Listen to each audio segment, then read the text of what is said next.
And we are live. How's everybody doing tonight? My name is Anthony Brian Logan, and you're watching and/or listening to ABL Live. Thank y'all for joining me tonight. You could be almost anywhere in the world, but you're right here with me live on the show, and I appreciate y'all for that. We got a whole lot going on all over the internet, all over mainstream media, social media, everywhere. And Elon Musk is the big name in town right now. People are mad, sad, glad, a little bit of everything, all kind of emotions over Elon Musk purchasing Twitter. Well, the deal's not 100% done, but it's pretty much done. They said it's cool. Twitter, that is, they are okay with the deal for Elon Musk to acquire them for, I think, $44 billion with a B, $44 billion at $54.20 per share. We'll talk about that a little bit later, of course. And also, how about that scamdemic? I mean, pandemic? Jen Psaki and Anthony Fauci don't really seem to agree on what's going on with the scamdemic. They don't know what's happening. They don't know if it's over with, if it's not over with, if it's still going on or not. But what I think is most of us are done. Regardless of what they say, regardless of how they feel, we're finished. It's over with. There's really no more to say. It is what it is.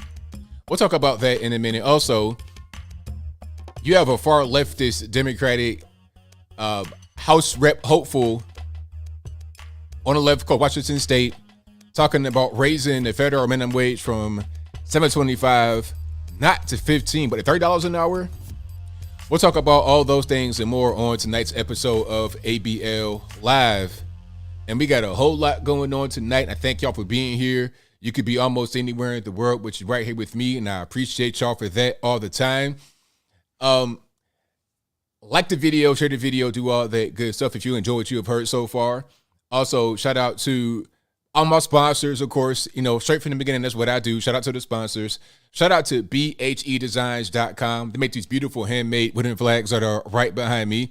So if you want one of those for yourself, just like that, or a little bit different, customized to your own personal needs, go to bhedesigns.com. That is bhedesigns.com. The links will always be in the description. Also, go to patriotpost.us, the best source on the internet for all your news and information. Again, patriotpost.us. That'll be in the box as well. And go to my regular websites. Go to anthonyblogan.com. That is ANTHONY, the letter B, LOGAN.com. You can find my email, my snail mail, my social media accounts, my Twitter, Instagram, Facebook, all on my contact page. And on a regular just.com page, the homepage, you can see articles for each video that I do. So whenever I put a video out, I write an article with sources. So nobody can never say I made something up. That didn't happen. Where is your source? Cite your source. Matter of fact, go to the website. You can see it right there. From all over the place, left-wing sources, right-wing sources, everything in between, normie sources, independent news, local news, whatever you want. I got it on my website, anthonyblogan.com. And, of course, go to the merch website, ablmerch.com. That is ablmerch.com.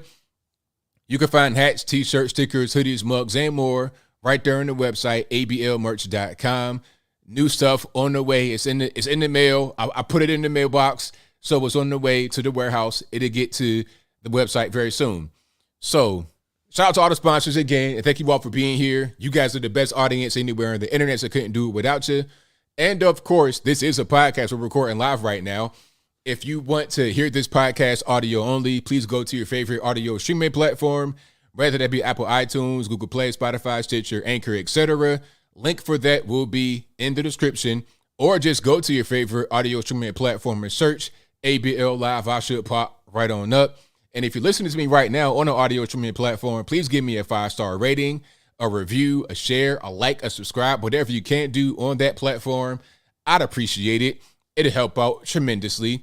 And sorry for not being here on Saturday, but the camera was kind of weird. It was something I had to fix, but everything's fixed. And we're good to go now. I ain't missing no more shows no time soon. I'll be here. So thank y'all again.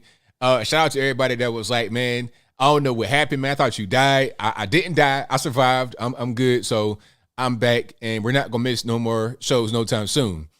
All right, so where do we begin? We got quite a few things going on. We got a whole lot happening. Where do we start? I don't want to start with Elon Musk right away. That's the really big topic that I kind of want to get to. Let's talk about public schools. Okay, so I was watching, well, I wasn't watching Fox. I was just on the internet perusing and seeing what's going on. And I saw a clip from, I think it might have been Harris Faulkner's show on Fox News, one of those shows. And I saw my arch nemesis, Kennedy. I do not like Kennedy. The reason why I don't like Kennedy is because she came after Rudy Giuliani in a very negative way. I didn't like that at all. That was, in my opinion, very inappropriate. I'm gonna say that right quick, and then I'm gonna get to her opinion about public school.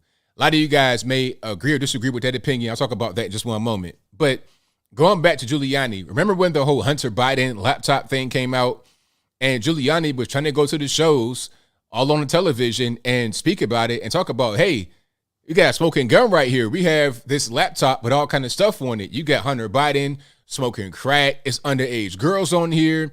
You got the, these business dealings, one for the big guy, all this, that, and the third. You have all that on here. So let's dig into it. And then Kennedy was like, oh, this is Eastern European trash, all this, that, and the third, trying to question his validity, talking about, oh, we don't know if this is real. You sound like Christopher Steele, peddling fake information. So when I saw stuff like that, I'm like, okay, you know what? I'm not really feeling Kennedy too tough right now. So that's already how I feel about her before this whole thing. Although I think a lot of people may agree with what she said here. Although I think what she said here is maybe it comes from a good place. I think that it's not very well thought out. So the topic they were talking about, I got a clip right here. Matter of fact, perfect timing. They were speaking about all the issues going on with public K through 12 schools. How you have critical race theory, you get LGBTQ elemental P, X, Y, and Z going on. You got a whole lot of random stuff happening in public school. And the question is, what's the solution, right? You have Ron DeSantis doing things like banning kindergartners learning about transgender issues.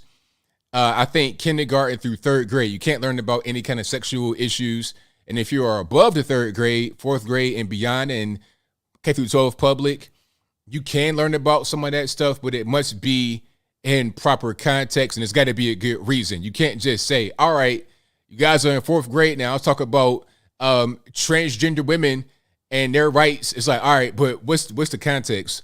Why must I learn about this? Why am I 8-9 years old learning about transgender issues? For what?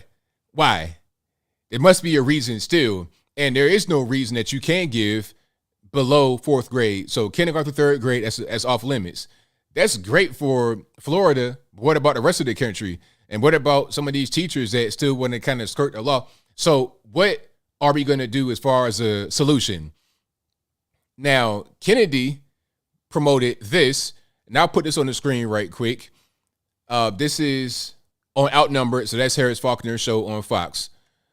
All right, and here's the person that posted it, Destin. The caption says, Fox News host Kennedy just casually suggests that public schools should be eliminated. Quote, a great time in our country's history where we rethink whether or not we have public schools. Maybe we should not have the government involved in education at all.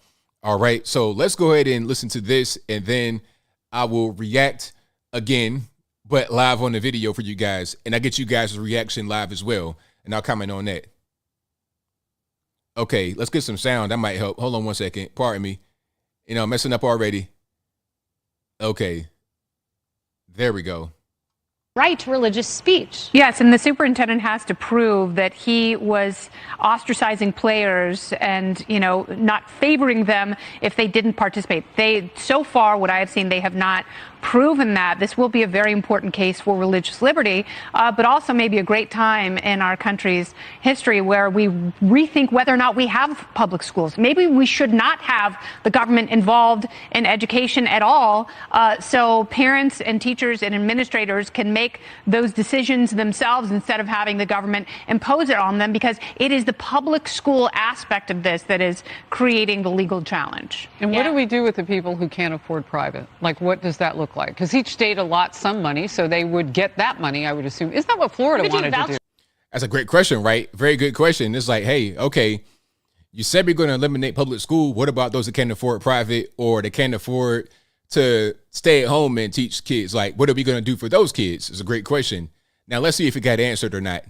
That's what Florida did. That's what Florida wanted to do. Yeah, we could entirely rethink. Okay, I'll tell you why I say that. It's because the two most powerful teachers unions in the country are opposed to Coach Kennedy. They are using their heft and their influence to make sure that he loses this case. Emily, you've dealt with the Ninth Circuit before. This is a case that came up through the Ninth Circuit. So I didn't really hear a way to replace public school in that. She's just saying we should eliminate it because of all the problems. Now, I understand, like, a lot of guys may agree with that. A lot of guys and girls may agree with that. But again, we got to kind of think about what we're doing here. If we eliminate public school, what are we going to replace it with? You got to understand, 50 million kids are currently enrolled in K through 12 public. 50 million kids. So where are they going to go if you just overnight say, okay, no more public school, no more government school? How are we going to replace that? You got to replace it, because as flawed as public schools are, they're still a necessity. Sometimes they're kind of not a necessity as far as education. As far as a babysitting place, yeah, they're a necessity for some of these kids. But then again, a lot of these kids, especially when they get to be older, are not even going to school. Just like, remember the whole Augustus Fails Savage, whatever that school was in Baltimore, where the boy had a 0.1.3 or 0.1.6 GPA, and he was ranked middle of a class. So out of 120 kids, the boy with the 0.1.3 GPA was ranked 60, right? He's average GPA, or not average, but median, right in the middle. So when that's going on, it's like, what's the point of the school? However, you do have some really good public K-12 schools, very good schools that are out there that don't traffic in nonsense and the critical race theory and stuff like that. And for those schools that are not very good, what's to be done to replace them? I think there should be more of a, how should I say, there should be more of a overhauling of the system rather than just saying, let's, just burn it to the ground. It shouldn't get burned to the ground. It should be overhauled. It should be fixed, because these kids need education. And remember, we are in a global market nowadays, and these kids from China, India, oh my goodness, they stomping their heads in with the education. So you don't want to go backward. You want to go forward and reform. These kids, like, you might need year-round school. You might need more. I think a big problem with a lot of the schools and underperformance. You got two main issues. I'm gonna talk about this with schools and school systems. And just for a little bit of information, both of my grandparents on my dad's side were English teachers or school teachers. I think granddad taught English and granny taught math, if I'm not mistaken. So I grew up hearing about all these things as a kid from their perspective as teachers, black teachers in Roanoke, Virginia. They taught black kids, white kids, everybody. But there's two main factors going on in school right now. The first factor, as far as underperformance of kids, are bad parents, or parents that it's not always bad parents. It's just uneducated and underprepared parents. And I'll explain. When I was a kid, I was put in front of Sesame Street, reading Rainbow. I was given flashcards. My mom prepared me for school. You see, I knew how to do basic things before I got to school. I knew how to, write my name, count to 10, basic stuff you should learn before you go to school. But a lot of these kids, the parents think, oh, that's a school's job. That's what the school does. So they go to school 5, 6 years old with nothing. They're a completely blank slate. They can't read at all. They can't color, draw. They can't do anything. They know how to work TikTok. I was at a family function, and I won't say no more than that. I won't say nobody's name, where it was, or whatever. But there was a little girl there, and somebody had asked her how to spell a certain word. I think the word that asked her to spell was cute, C-U-T-E. The girl had to have been about 8 years old, maybe, and the girl had enough sense to try to search for it on her phone, know how to use the phone very well, but couldn't spell it. Or the word chocolate. Okay, CHOCOLATE, chocolate. Could search for it on the phone, 8, 9 years old, but couldn't spell it. Didn't even try. No sounding it out, no nothing. So, okay, where the parents at? The parents should be able to say, okay, if you know how to use a cell phone, you know how to go on TikTok and do those dances. You know how to go on Instagram and search for whatever you want, but you can't spell basic words, 4-letter words like cute. You can't spell that. That's a failure in parenting. The schools can't really help you because you're obviously learning something beyond what you learn in school. You're not being taught how to use a cell phone in school. That's being taught at home, or you're teaching yourself at home how to do that. That's not being taught in school. You see what I'm saying? So the parents got to prepare their kids for school. They got to prepare their kids to have some kind of basis of the English language, of how to speak, how to read, how to write, how to talk, how to walk, how to do all that kind of stuff. They have to have that basis at home. So when you don't have that, you're going to have kids that underperform. And when there's a whole school of kids like that, you're going to have a situation where a 1.3 GPA is normal because all the kids are in the same boat. None of the kids can read. None of the kids can write. None of the kids can add 1 + 1 and get 2. That's the problem. And the reason why I'm not like that is because my mother prepared me from a young age. And she was also, for a while, a stay-at-home mom. I'll talk about that part a little bit later because that's really important to the whole situation as well. So that's underperformance. That's the first thing. The second thing, you have these really woke, ridiculous teachers that want to abuse children and groom them. That's a really big problem. So you have bad parents or ill-equipped parents and bad teachers. Teachers that have malicious intent. Teachers that want to take your children and do whatever they want with them. That's where we're going. Okay, TikTok is crazy. Shout out to Libs of TikTok on Twitter. If you guys are not following that account, I don't know what you're doing. That's LIBSOFTIKTOK. At LIBSOFTIKTOK on Twitter. Follow that account right now. What Libs of TikTok does is aggregate all these videos on TikTok from educators. They are not private videos. They're not stolen videos. They're videos that these people put on the platform themselves publicly to gain followers, to gain subscribers, to get attention to themselves and what they do in their classroom. These people are wearing LGBTQ elemental P shirts.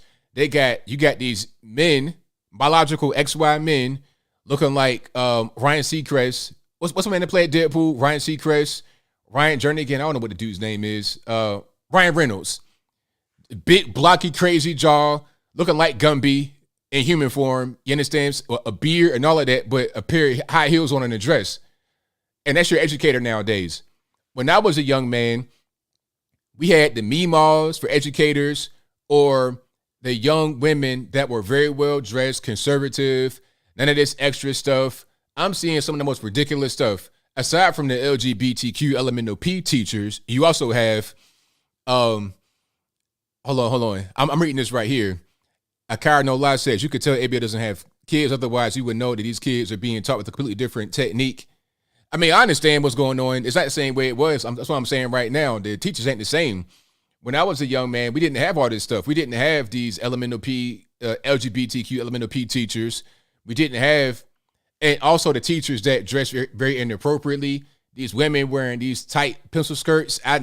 That was not something that we had. We had the meemaws, kind of like square guys, just normal people.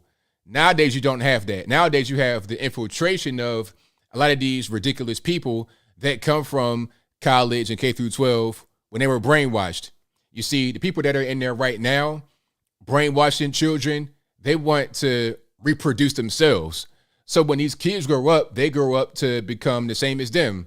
to brainwash the next generation of children, and so on and so on and so on and so forth. That's kind of what's going on. So you got the bad parents and you have the bad teachers. So the solution from Kennedy's point of view is to abolish K through 12 public schools, government schools. I mean, you still got to find somewhere for these kids to go. I think the best way would be to reform it. How do you reform it? I'm not really sure. But since there's taxpayer money involved, there's got to be something you could do. Pass laws, legislation to regulate the school systems more. That's what I would do. If I could just be the king ruled by fiat, I would do that. Pass laws, pass rules, have an oversight board, do something. You got to do something because we got to compete in the world. Aside from all the woke stuff, we got to educate these kids and they have to compete in the world. If we're not educating the kids and we're not competing in the world, we're toast. Because the kids are the future. When all the big brain guys die off, what are we going to do in the future when China, they're raising a whole army of children to become the leaders of the world? India doing the same thing. Europe even, they're doing the same thing. How are we going to compete? What, from the military point of view, we're going to just shoot everybody? Shoot them up, bang, bang? Nukes? Is that what we're going to do? Or are we going to compete on an intellectual level? Are we going to innovate? Are we going to create things that the world wants to consume? Are we going to be the innovators? Are we going to be the trailblazers? Or are we just going to be some random podunk country that used to be good, that used to be great? Like, what are we going to do? We got to get the kids educated properly. And that's just what it is. So I think there should be less of a reliance on government schools, but not to abolish it. I think that homeschool has grown exponentially. There should be more education about homeschool. When I first was hearing about homeschool being an alternative within the past few years, I say probably about 4 years ago, I was hearing about that more than I had before. I was like, I don't really know, because what about the socialization? What about this? What about that? But then I got educated about homeschool last year. You know, I talked to some homeschool parents and they told me it's like, nah, it's not like that. You know, we have activities we do. We have homeschool groups. They can play sports. They can travel. They can do a lot of different things. It's better to be a homeschool kid or have a group of homeschool kids than to go to a regular K through 12 public school. It's really good. The way it is now, it's come a long way. It's more advanced. It's like having school regularly, but without all the extra ridiculous woke nonsense. It's more of a controlled environment. It makes more sense. And private school as well, that's also an option. But the problem is that private school, public school, they cost money. It costs a lot of money. It costs money to send your kids to private, and to homeschool costs money as well. And you got to have a parent at home, as far as I know. And I think 75% of mothers work. So that's 3 out of every 4 moms work. And more fathers than mothers work. And most households are 2 incomes. So if you got mom and dad in the house with kids, probably both parents work. And if they don't, it's a small chance of that not happening. So then out of that 25% that may not work, are they living in the home with the father? And if they are they suitable to be able to homeschool? Like, what's that? So it's difficult to do.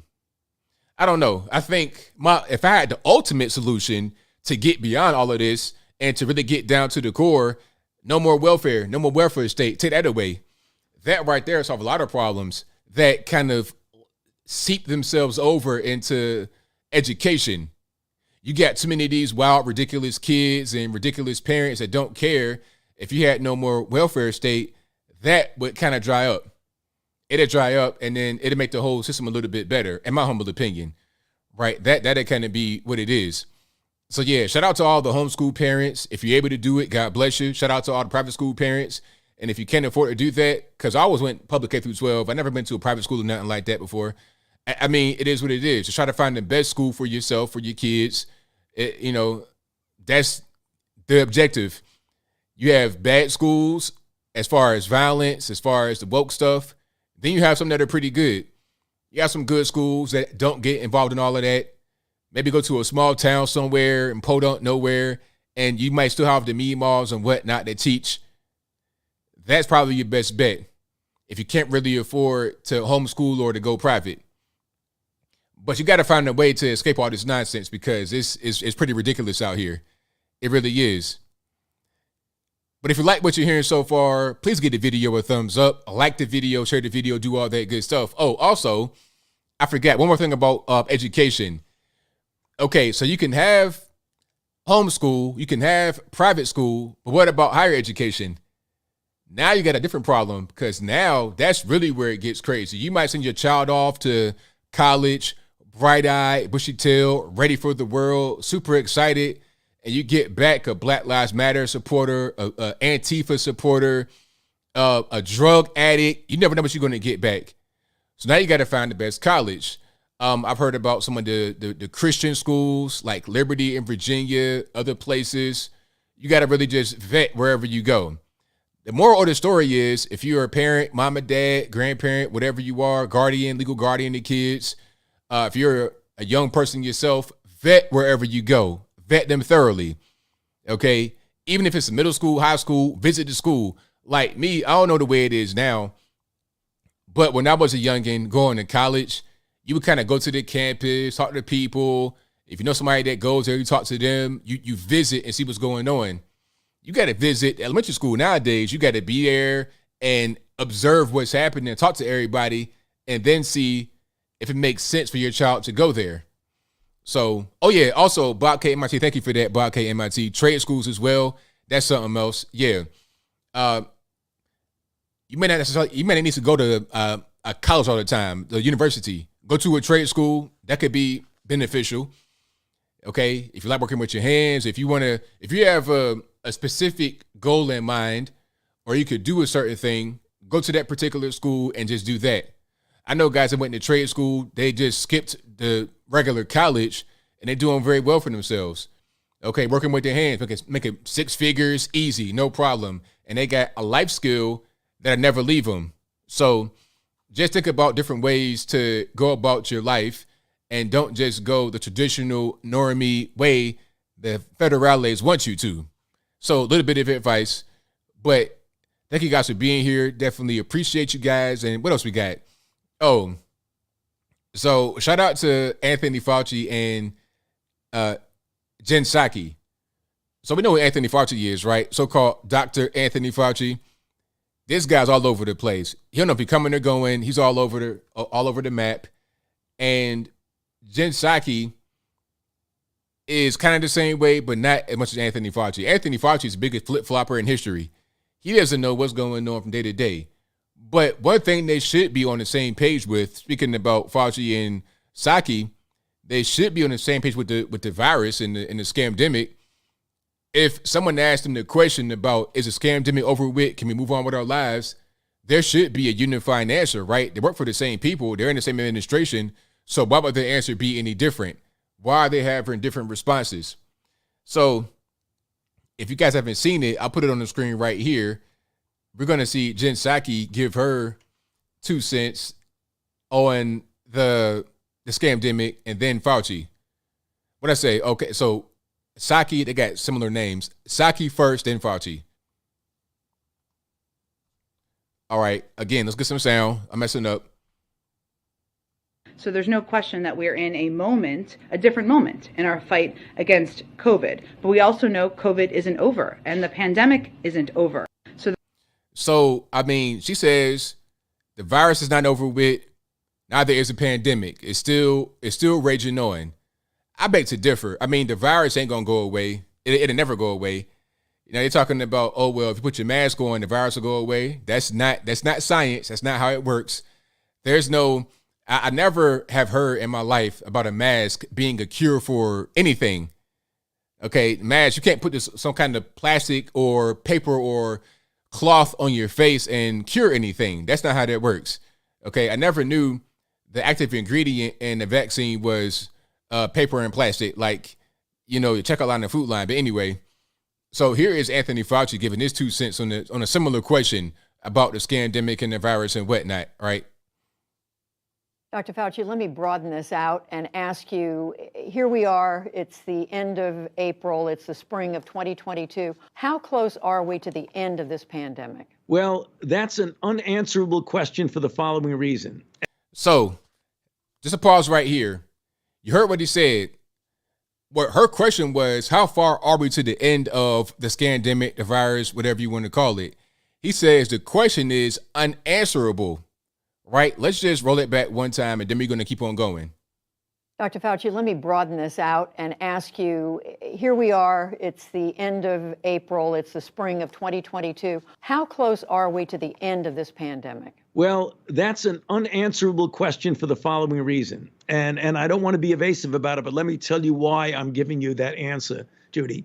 We are certainly right now in this country out of the pandemic phase.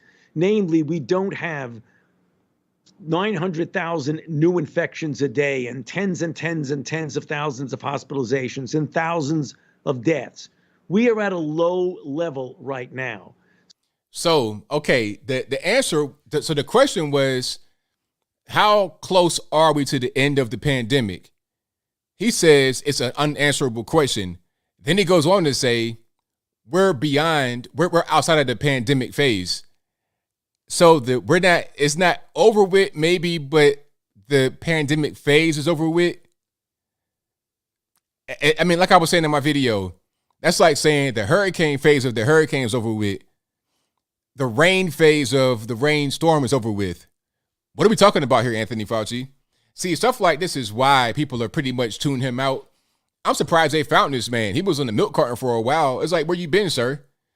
Nobody really wants to hear from Anthony Fauci anymore because at a certain point, he just became, it's like a coach of a basketball team that becomes unlistenable. You just kind of tune them out. But anyway, let's see what the rest of what he says is.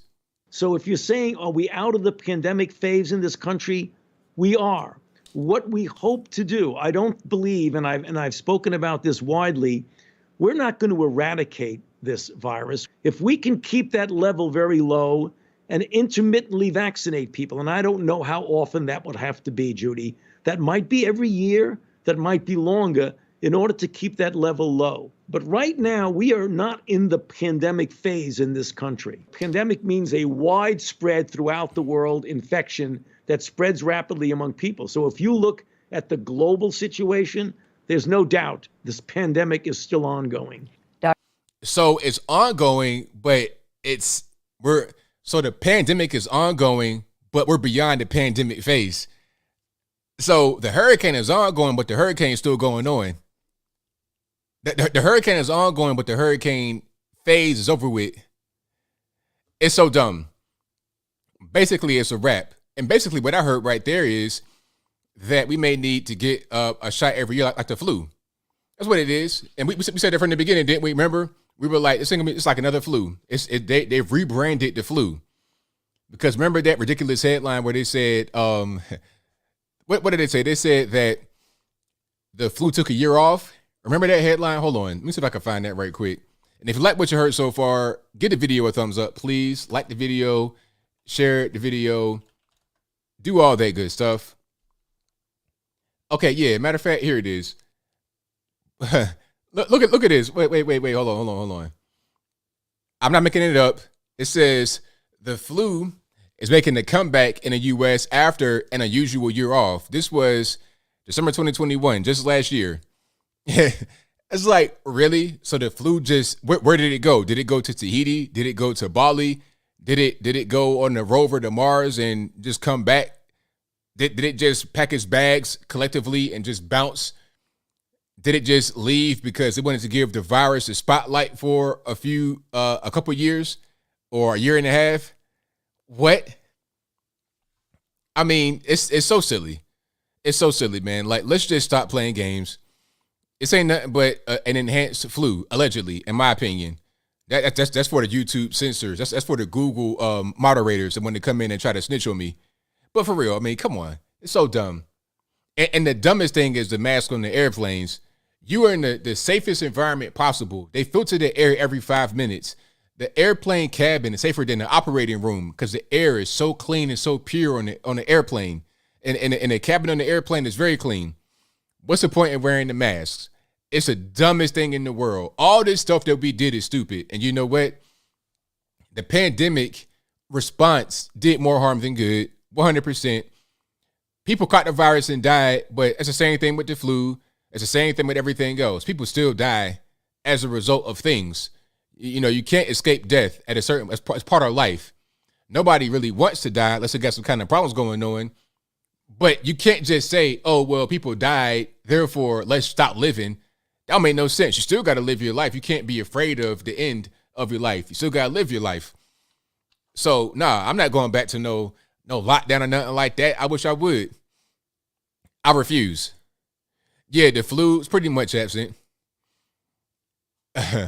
It's pretty much absent. It's a wrap. Oh, did I say the NKM? Did I say, if you like what you're hearing, blame the white man? Yeah, I still say that. If you like what you're hearing so far in the podcast, blame the white man. It's not my fault. If you enjoyed it. If you are a liberal person that enjoys my podcast, blame the white man. It's not my fault you enjoyed it. How about that? But yeah, all the steps they took to try and control this thing were just ridiculous. So I'm glad that a lot of like the airlines are getting beyond it. Businesses are getting beyond it. But I still see masks occasionally. I see masks inside restaurants. You're at the table. Like, imagine this point of view. You're a restaurant table, and you see people coming in wearing masks at the table. Why? Are you not going to eat your food? How are you going to pass the food through your mask? And the crazy thing I was seeing was a mask that have a zipper on it or some kind of opening. It's like, okay, if your mask has an opening, first of all, your mask ain't going to work no way. You have on a regular Paw Patrol Yu-Gi-Oh mask where some Asian dude had his foot schmutz on it while he was sewing it in some backwater sweatshop. You ain't wash it. You ain't spray it off. You ain't hit it with no Lysol. You put it straight on your face. Boom. All the foot schmutz all in your mouth and your nose is crazy, right? You put that on and then cut a hole in it to eat food. What are you? You are ridiculous. But I've seen that. I've seen that for real in real life. I've seen that. I'm looking like, why? I mean, the fear that the mainstream media have instilled in a lot of people is so real. It's super real. It's crazy. It's ridiculous. But I'm glad that you guys are woke in the true sense and you don't do things like that. I don't want to see anybody that watches my channel in public at a restaurant with a mask with a slit in it talking about I'm safe. You sliding that whole filet mignon through your mask notch. That's not very smart. You getting what they call that béarnaise all on your mask. That's not cool. That's not cool at all.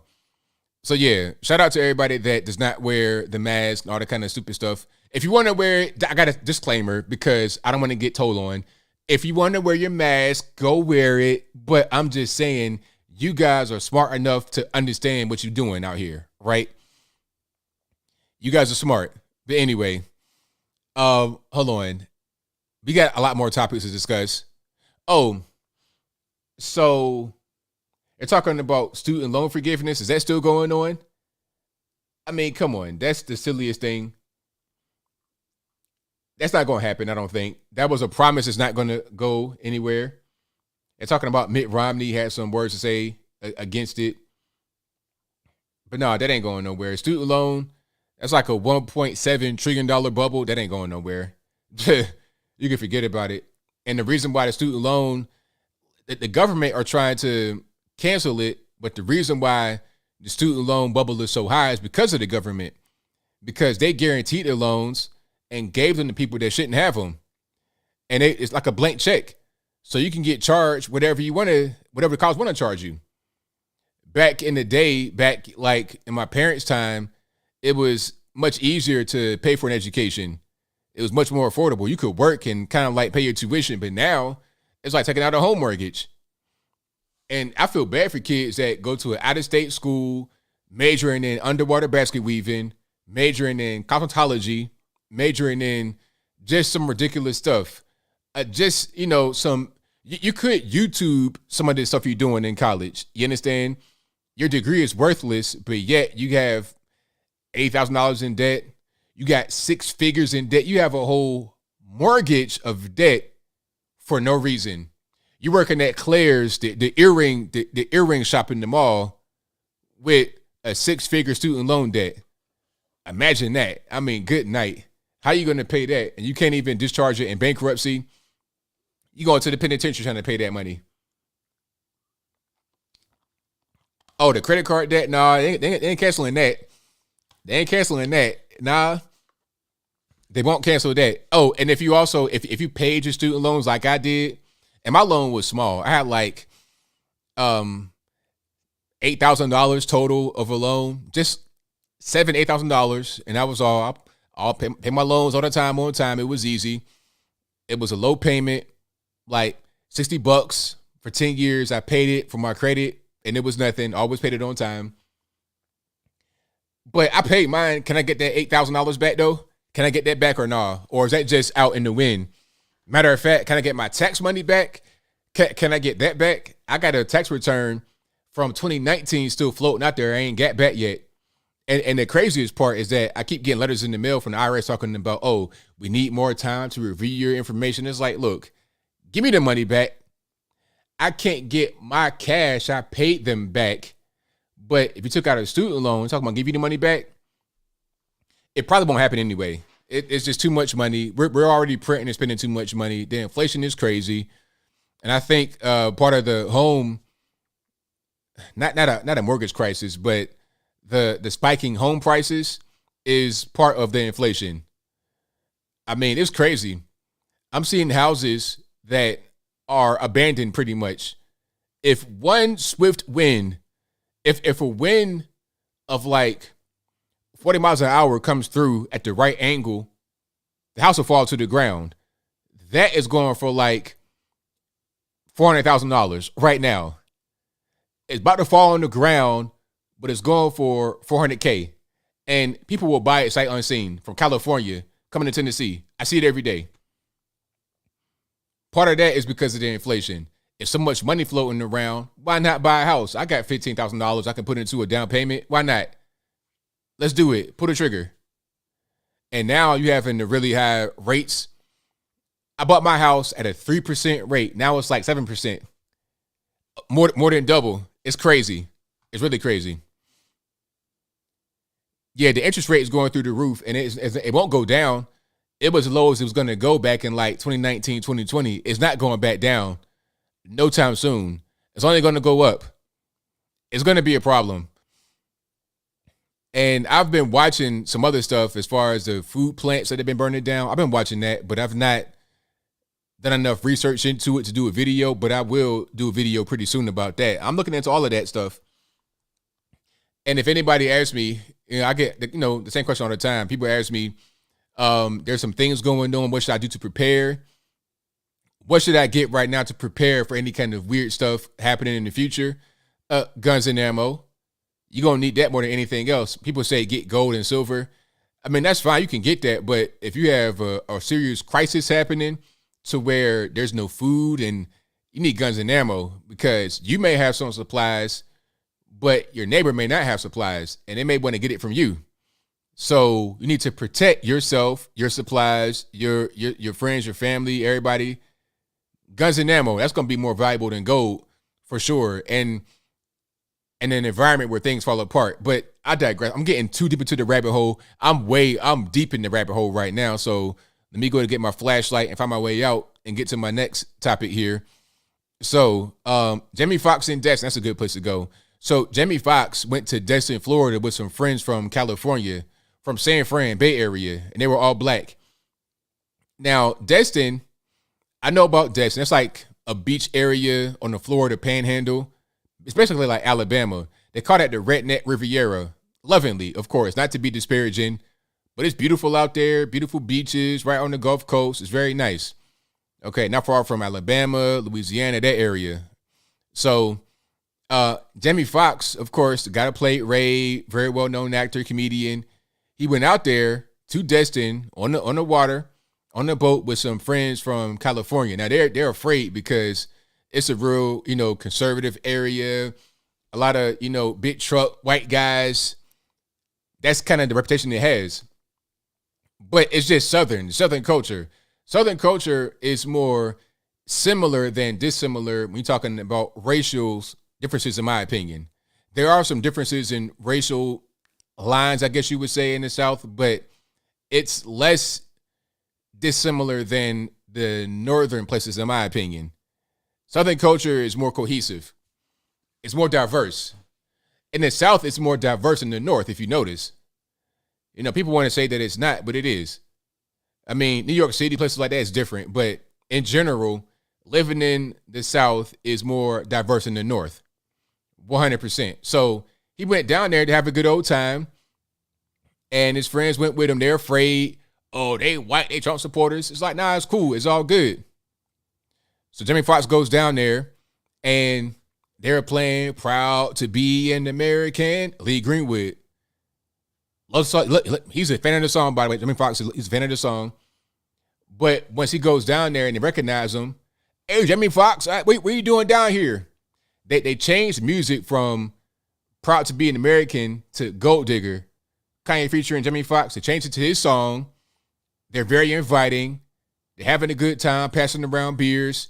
They spend the whole day with him. Black, white, whatever, military, civilian. Everybody's having a good old time down there in Destin. And that's what you get typically when you go to, like, I get asked a lot when I go to Trump rallies back in the day. When I was going to Trump rallies like 2018, 2019, and I'm going there, people would ask me, hey, man, you don't feel out of place? You don't feel afraid because you're a black guy at a Trump rally? It's like, nah. A Trump rally, any kind of place like that is super, super loving, super inviting. I went to a Trump rally here in Chattanooga some years back, and it was a great experience. I never forget it. We were out there for quite a while, so people had food they were passing around. They were passing around water. Anybody would talk to you. It didn't matter what color they were, how old, young. You had little kids out there, elderly people, wheelchairs. Everybody was out there. It was very, very, it was a love fest. It was really good. Yeah, I enjoyed myself. Anytime I go to a Trump rally, any kind of conservative event, I always enjoy myself, because the one thing about it, when you go to events like this, the one thing about it is you're going to have common ground with people. Okay, just like Jamie Foxx, when he went to Destin, okay, he's from Texas. They're out there in Florida. They're right there on the Gulf Coast. Okay, they got a common kind of culture right there. They like to be on the water. They're on the water. You like beer. They like beer. You're having a good time. You have common interests. When you go to events like that, conservative events is like that as well. Even if you're not conservative, they'll show you a good time. You could be a liberal at these events and they'll show you a good time. As long as you're not trying to protest or nothing, as long as you're just chilling, having a good time. Hey man, here's some coconut water, take that. Here's a sandwich, take that. Whatever you want, man, it's all good. Vendors out there telling you stuff. It's a good experience. So the moral of the story is that should be more we focus on, is what unifies us rather than what divides us. The media want to talk about all things that divide us, all this negative stuff, but what about what brings us together? That's the most important thing in my humble opinion, right? That should be what we focus on. The media, they bloodthirsty for stuff. Just like, remember when you had the Black Lives Matter riots back the first time, the first wave of BLM back in like 2014, 2015, 2016, before Trump got elected the first time. But anyway, you had the media bloodthirsty. They would see a riot that could happen. There was a potential for a riot, and you would have all the news outlets out there, CNN, ABC, etc., ready with the cameras, bloodthirsty.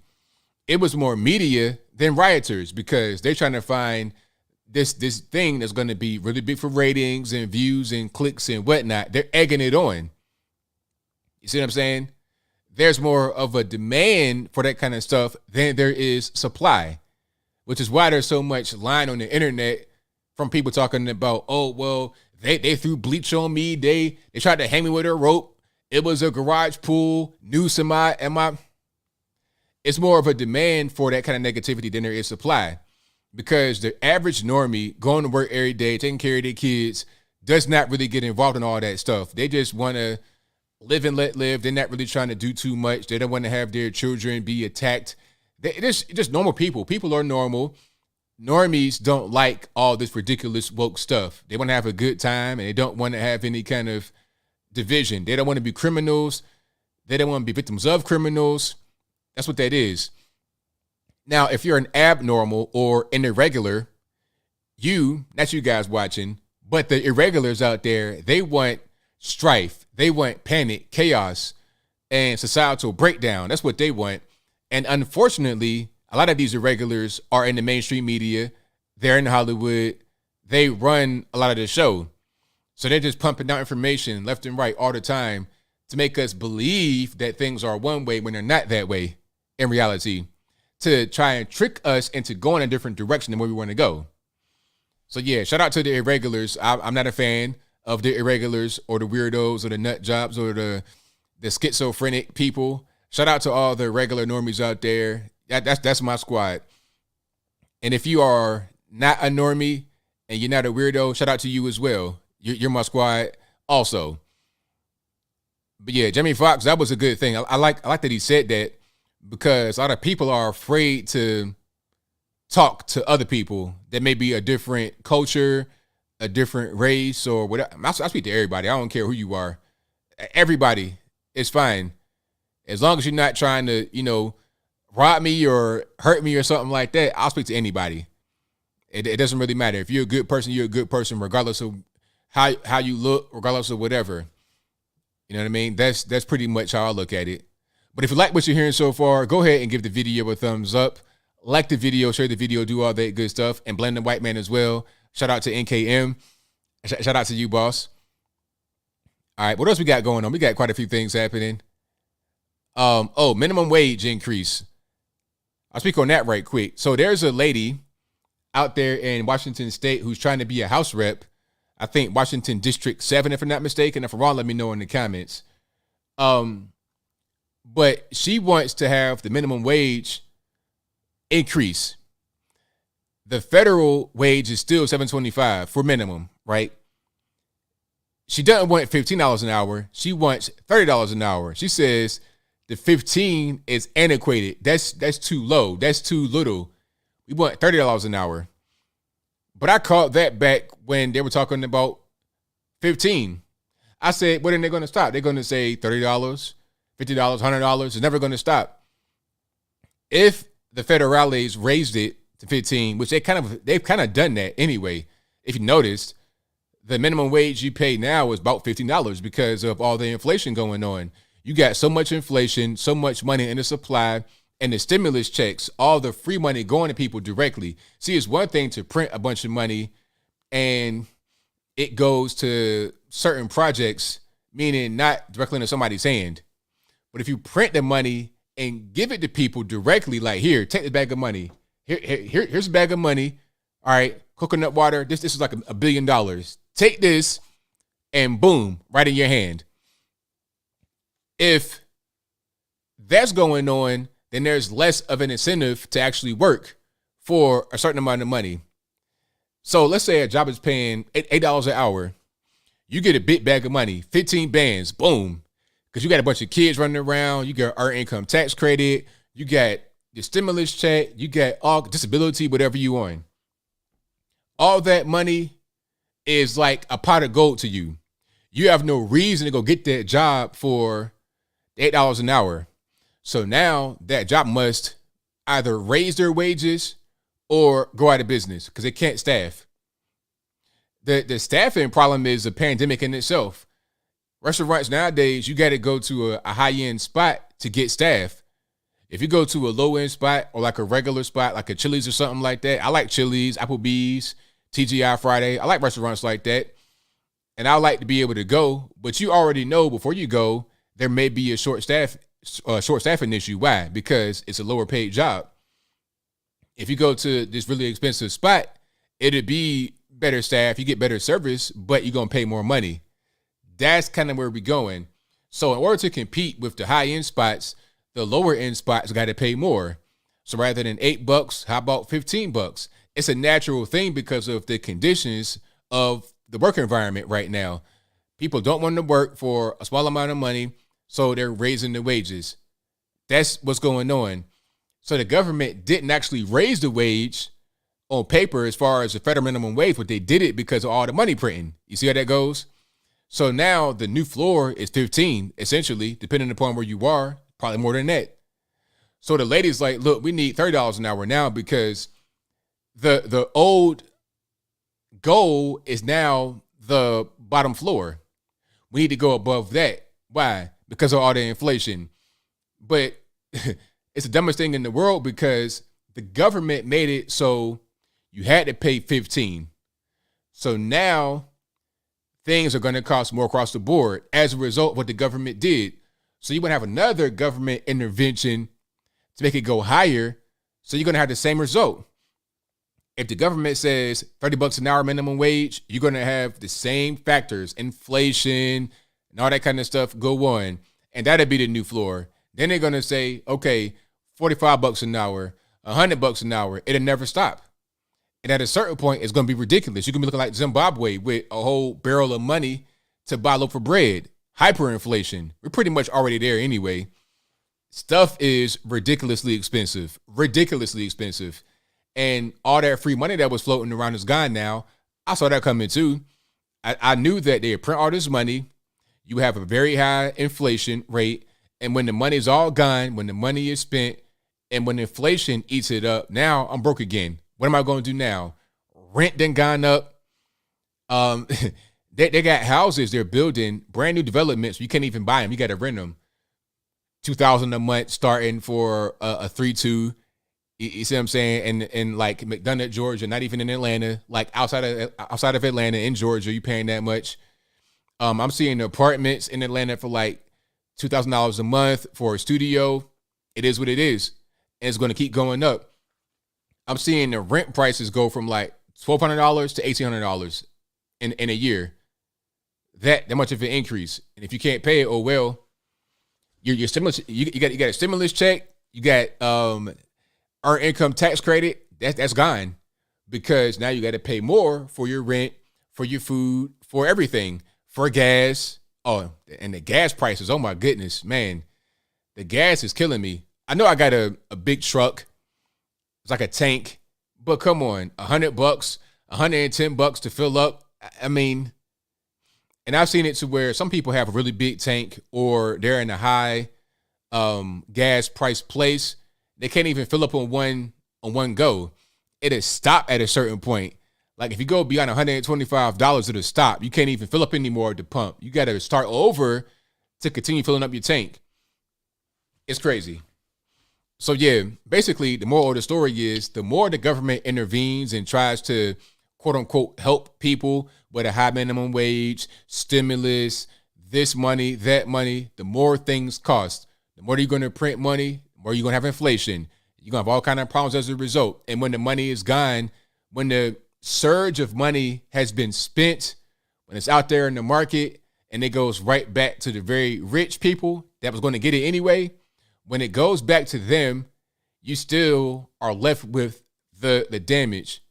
Now you got to try to find a job that kind of equals what you want to, what your living expenses are. Now you got to try to find a way to make ends meet that is greater than what you had before. All the rush of money, and good luck. Good luck doing. You need a roommate now. You're 30 years old. You need a roommate now. Hey man, it is what it is. All right. But if you like what you're hearing so far, give the video a thumbs up. Like the video, share the video, do all that good stuff. Oh yeah, they're gonna blame Russia for the gas, of course. They're gonna blame Vladimir Putin for everything. Putin is the reason why gas is high. He's the reason why there may be a food shortage. He's the reason why it's hot or cold on a given day. Global warming is Vladimir Putin's fault. Yep. And the Ukraine coverage, I'm tired of it. I'm sick of it. Have you guys, right when the Ukraine coverage started, I was like, do I care? I mean, I care about anybody that's innocent that's hurt in any kind of war, right? But do I actually care about Ukraine specifically? I can't say I do. If anybody has any family there, prayers out to them. But I'm more worried about the US of A personally. That's just me, how I feel. Right. But the Ukraine stuff is getting on my nerves. Have you guys seen this picture? Hold on. Let's put it on the screen right quick for you guys. So now I'm not sure what this is. I think it might be in Jerusalem or Israel somewhere. I'm seeing this. Looks like their Hebrew language. Might be a church or something like that. I don't know. But can you guys see this? It says it's a gigantic flag of Ukraine, or a Ukrainian flag. You know, it's their colors, the blue and yellow, covering the front of a building, and it says Ukraine can't breathe. This is the ultimate virtue signaling, Black Lives Matter type mashup. Like, anytime I see a Ukraine flag, I think what this picture looks like all the time. And it's like, why? I think it's just like, you know, you could say that to be like, you know, I love Ukraine. I hate Vladimir Putin. I'm virtuous. You know, that's kind of what it is. It's like Malcolm Nance, the MS-13 DNC guy, going to Ukraine to fight Russia. It's like, you're going to risk your life for a foreign country and you're not even going with your own country. Like, it's one thing if you're in the military, right, and you fight in a foreign country for the military. Like, for example, if you are in the army and you get deployed to Afghanistan, that's different. But you're a regular normie. Maybe you were in the military, but you're not going in that capacity. You're not being deployed by the U.S. military. You're taking your own money and flying to Ukraine to fight Russia. No, I'm not doing that. I am not doing that. Now, if it was my own country, that's different. I'm gonna fight for my own country. But a foreign country, I'm not in the military capacity. I'm just going there as a dude on my own dime. I'm taking the Delta flight to Odessa. I wish I would. Hey, man, please. Hey, like I said, if anybody's out there, you got family out there, I understand how you may feel, but I'm cool. I am cool on that 100%. All right. So, okay, Nicole, I see your comment, and that's my next thing I wanted to get to, talking about Elon Musk. So Nicole says, ABL, people are really out here praising Mr. Put a Neuralink in our brain, Elon Musk, for buying Twitter, as if he's not part of this new world order agenda. Well, that may be a good point. I don't know. I don't really know about his role in that. As far as the Neuralink, I'm not a fan of that at all, obviously. That's not really my thing. But Elon Musk did do a thing that a lot of us want to do but couldn't. And I think, how can I say? I think ultimately what he's doing is a good thing. Aside from any misgivings about him and Tesla, SpaceX, and Neuralink, aside from that, what he's doing here is a good thing. And I'm going to explain to you why. First of all, the employees over at Twitter are going into a meltdown. They're melting down because they know what he stands for. They know what we expect from him, and they don't want that. What he stands for and what we want from him is to have free speech, to not have these employees of Twitter and any kind of shot callers. We don't want them to restrict our ability to talk to each other, to communicate. You see what I'm saying? That's what we don't want on a Twitter. I'm seeing people all over the place. A lot of people I follow, I think Tim Pool, Tucker Carlson, he was actually blocked by Twitter. Now he's back. A lot of people that were blocked by the platform are now back on the platform. People are getting a lot of different, they're getting really big increases in followers, huge increases in followers. So I'm not sure if it's because they have lifted the shadow ban on some people or if there's a big influx of new people on Twitter. I'm not sure what it is, but people are getting really big influxes of new users to their accounts. A lot of conservative guys. Maybe people that left, they deleted Twitter. They got rid of Twitter. They went to True Social. They went to Gab, Parler, Facebook. Not Facebook. They went other places aside from Twitter because of all the shadow banning and the liberal stuff, and they came back. I don't know, but I think there may be something in there that is kind of loosening the algorithm to not shadow ban people. And I think Ice Cube was shadow banned. A lot of guys and girls have been shadow banned on the platform for various reasons, probably because they're conservative and they have wrong think. They got the wrong kind of view. So they're shadow banned as a result from the platform. I think Elon's going to come in and fix that. I think it was one person from Twitter, maybe like a high-level executive, who broke down crying over Elon coming because they knew what it meant. They knew they couldn't just block anybody or shadow ban conservatives. They knew they couldn't do that anymore. You see what I'm saying? They just couldn't do it. And it's freedom of speech. Like, Twitter has gotten so big, it's like the de facto town square. Now, it's one thing to have a private company and do what you want, but hey, Elon Musk now owns it outright. And, well, he will own it. Pardon me, I don't want to say the wrong thing.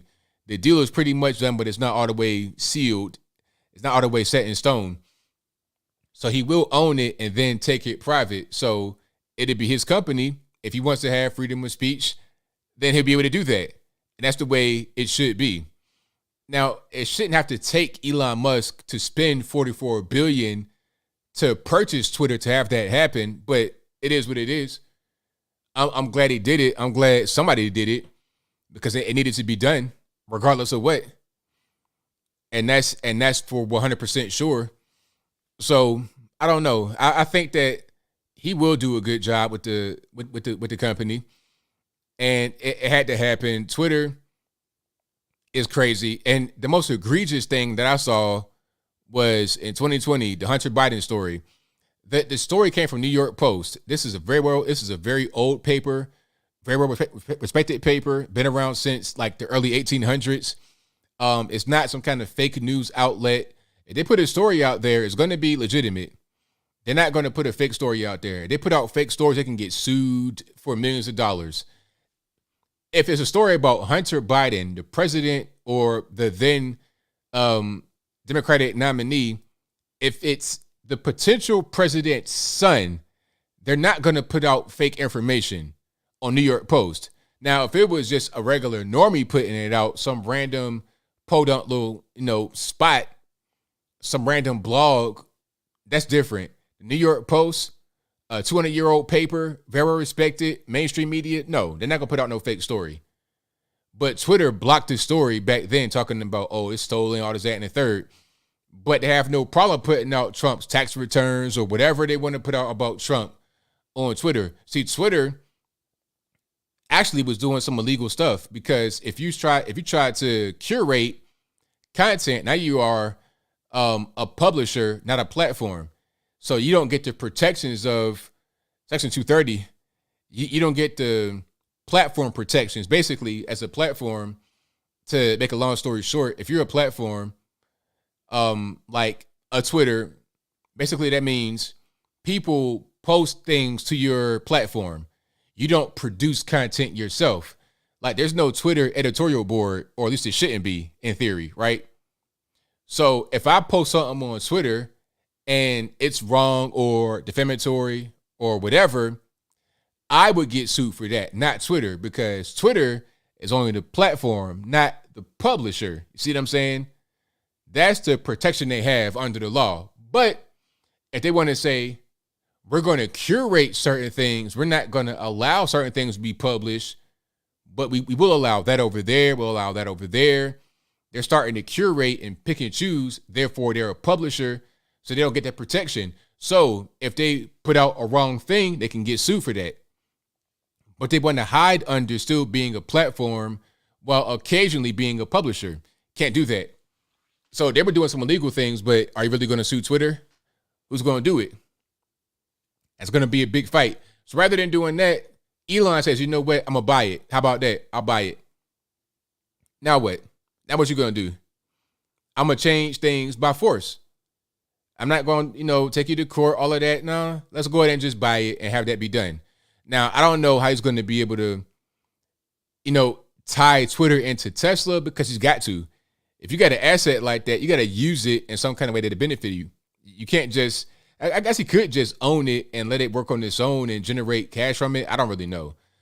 But if I was him, I would make that work for me in a different way rather than just letting it be. I would have Tesla I would have the Twitter logo become a Tesla. I'll do something to incorporate the brands in some kind of way. Maybe on a little I'm about to say maybe on a little flat screen they have on the Tesla, you could put Twitter on there, but that'd be distracting. You know, you don't want nobody on their Tesla flat screen reading Twitter. That's a car wreck. Maybe you could do that if you got the automated system, but that don't really be always very reliable. Put it to you that way. Yeah, Jen Psaki talking about Section 230. Of course, they talk about certain laws in DC whenever they want to do it. Like they ignore the law when it does not benefit them, and they're all about the law when it does benefit them. They'll pick and choose when to be law enforcers and when not to be. They'll pick and choose when to talk about certain things, political. DC is trash. I'm sorry. Like the federal government and the whole federal government complex is a mess. It makes more sense to vote local. That's the main thing. Federal, you can get things done federally, but it's a mess. Trump went through so much as a president, just so much ridiculous nonsense. The pettiest crap you could go through, he went through as a president. That's the federal government in a nutshell. You don't even see all the behind the scenes stuff, all the staffers and all the NGOs and all that kind of stuff, all the donors behind the scenes. You don't even see all that. But that's a mess too. Again, a good movie to watch is Devil's Advocate with Keanu Reeves and Al Pacino. Very good movie. I think they probably were in New York or in DC or both. Probably in New York. And the way that people were, I don't want to spoil the movie if you've never seen it before, but you got to watch it. That's kind of how DC is. And that's why DC is a mess. Local government's much better. DC, a mess. Rotten, corrupt, ridiculous, debaucherous, just not good at all. So when someone says they want to really be in politics in DC, I'm like, man, do you really want to? I don't know. You might make a change. You might want to do something for the better for your community, but to want to be there and just be excited about it. People all the time, they ask me, it's like, hey man, do you want to be in politics? Do you want to be involved in that? I was like, I don't really know. I'm not sure if I want to be in DC.